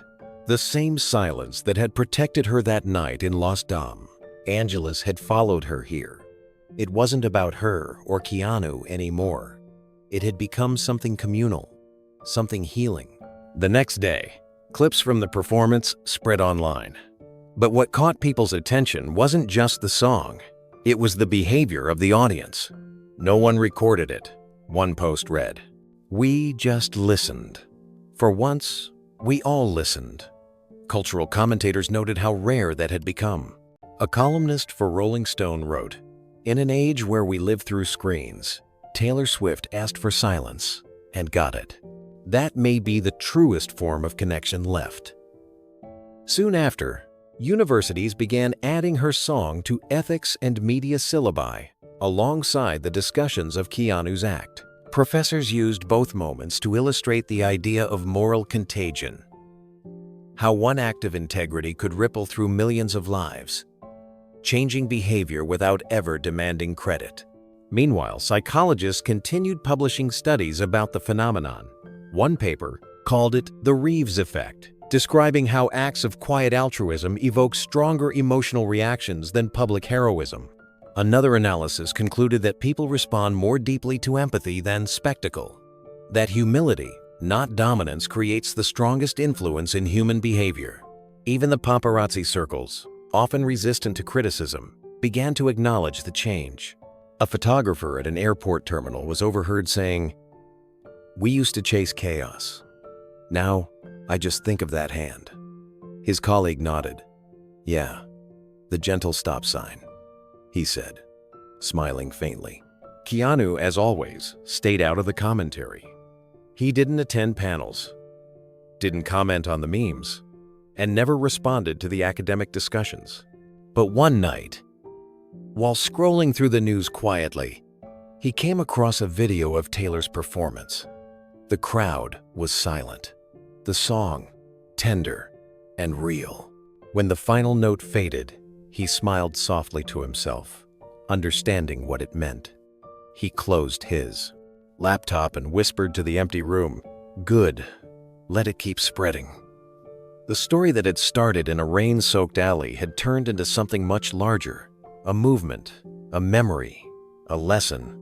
And though no one planned it that way, the world had learned, at least for a while, that sometimes the most powerful change begins when someone chooses not to make noise at all. A full year had passed since that night in the rain, though it hardly felt that long. Los Angeles had changed in small, quiet ways. The kind most people didn't notice unless they looked closely.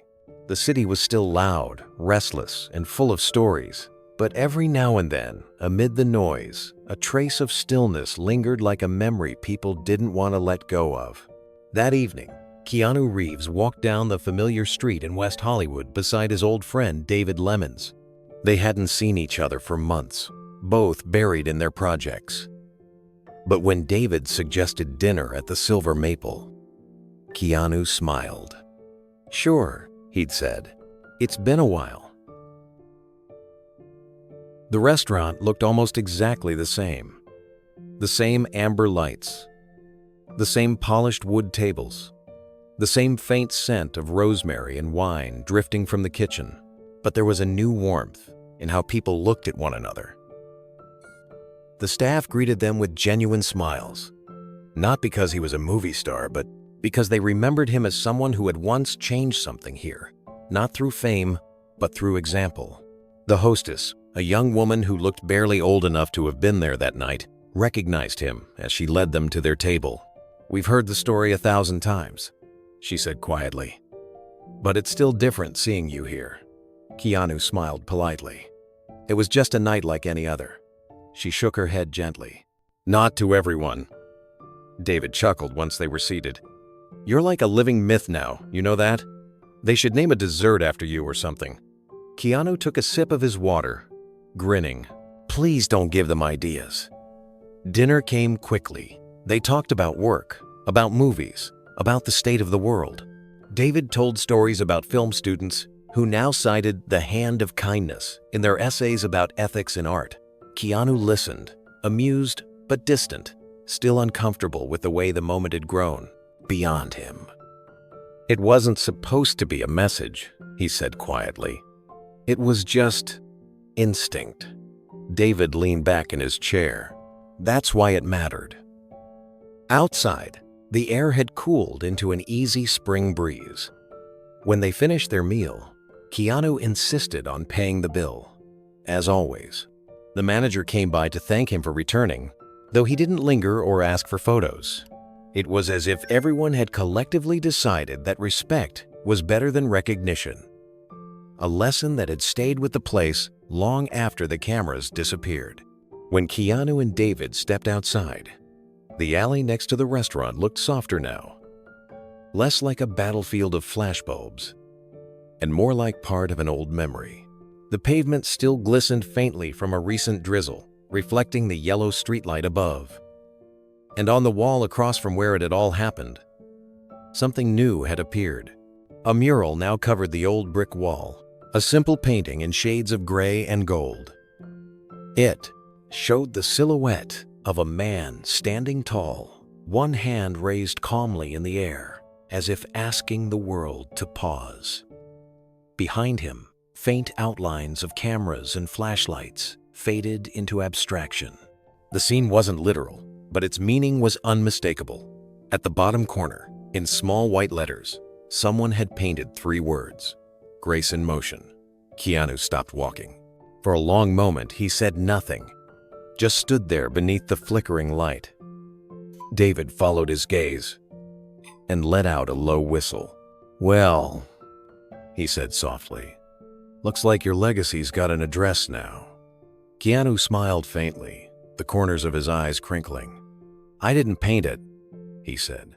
"Yeah," David replied, "but you're the reason it's there."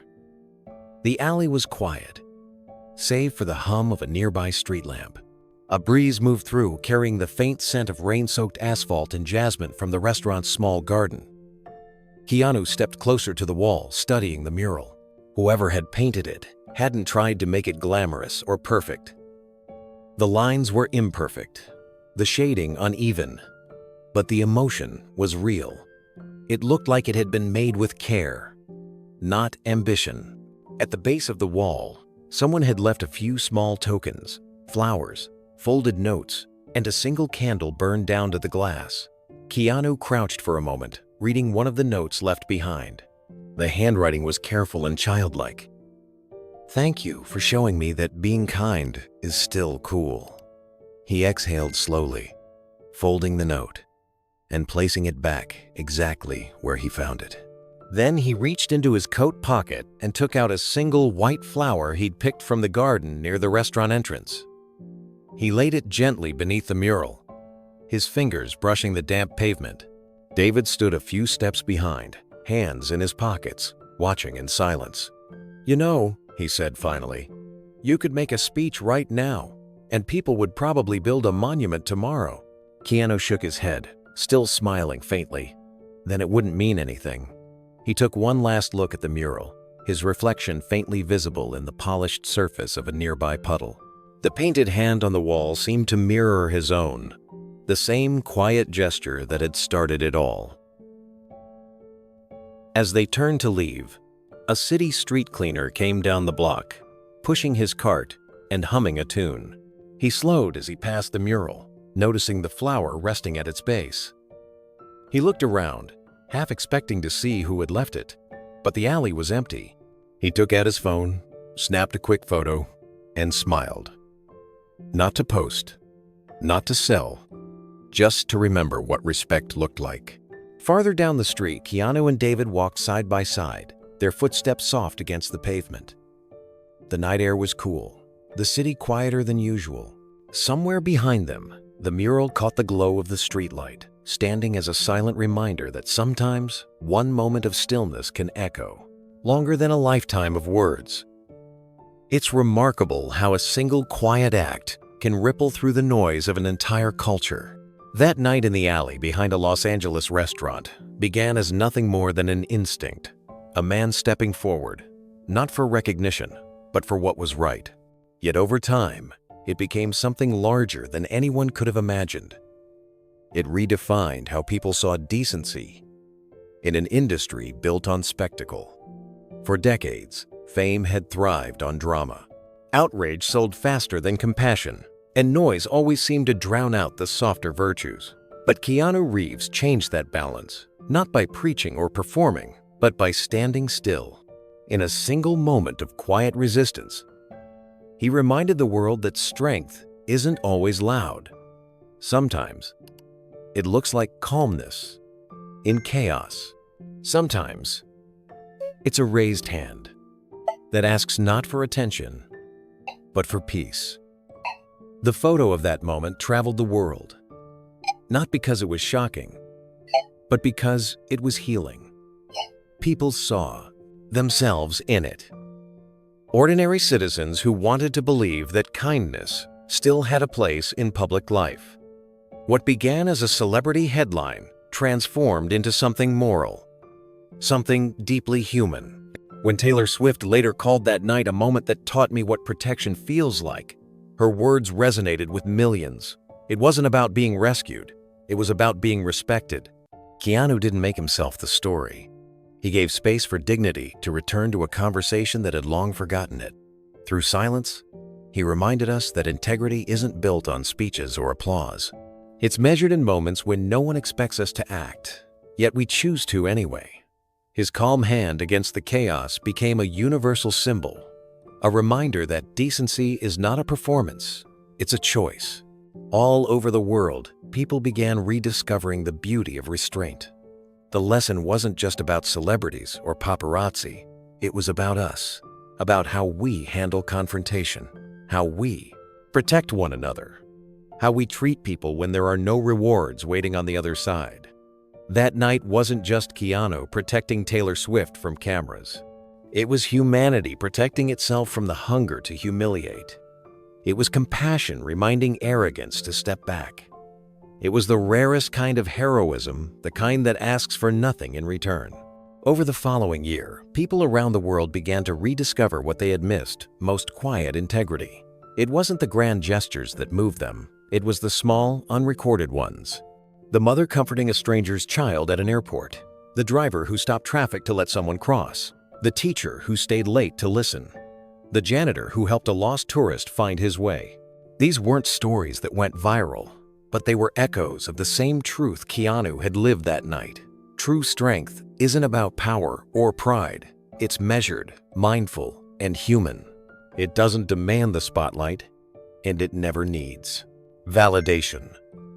When Keanu stood in that alley, shielding Taylor from the chaos, he didn't stop the world with words.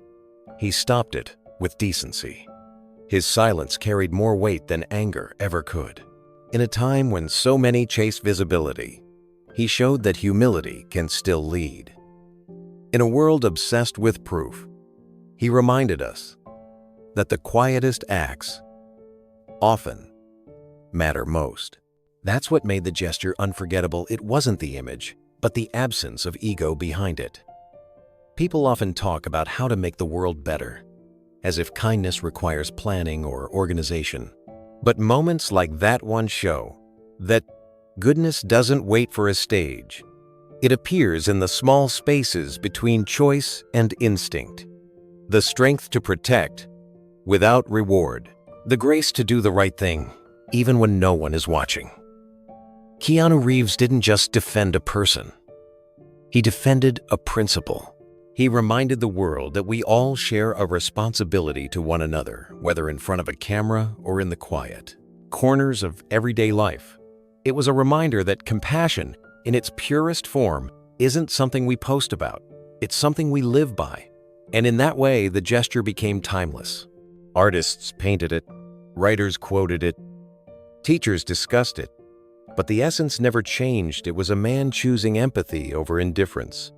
A moment that whispered louder than 1,000 shouts. When Taylor performed her song Calm in the Chaos, she said the night had taught her that silence could be a sanctuary. For her, that calm became music. For the world, it became memory. And for Keanu, it remained what it had always been, a simple act, done quietly, without the expectation of applause. Looking back now, it's clear why the moment endured. Because it wasn't about fame or morality or performance, it was about how one person's decency reminded millions that they could be decent too. The world doesn't change through noise. It changes through example. In the end, what made the gesture immortal wasn't who did it, but what it stood for. It wasn't about celebrity. It was about conscience. A single raised hand became a global mirror, showing us who we could be if we remembered to pause before reacting. To protect instead of provoke. To care, even when no one sees. And maybe that's the greatest legacy a person can leave. Not a speech, not a slogan, but a silence that moves people to act. Keanu Reeves never asked for credit, and that's why he earned something rarer, respect that cannot be bought.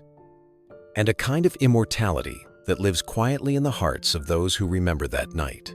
Because in the end, kindness doesn't seek applause. It creates peace. It doesn't shout to be seen. It listens to understand. It doesn't crave recognition. It restores dignity. So perhaps the true message of that night isn't just about what Keanu did, but what we're all capable of doing when faced with chaos. The courage to stay calm, the will to choose, respect, the strength to stand between harm and hope. Have you ever witnessed someone protect another person without expecting credit? Maybe it was a stranger holding a door, a friend defending someone's name, or a moment you thought no one noticed. Those moments matter. They're the quiet threads that hold humanity together. And as we close this story, think about what story of quiet kindness you want told next about Keanu Reeves. Because sometimes, it's not the words or the fame that define a person. It's the silence that teaches the rest of us how to be better.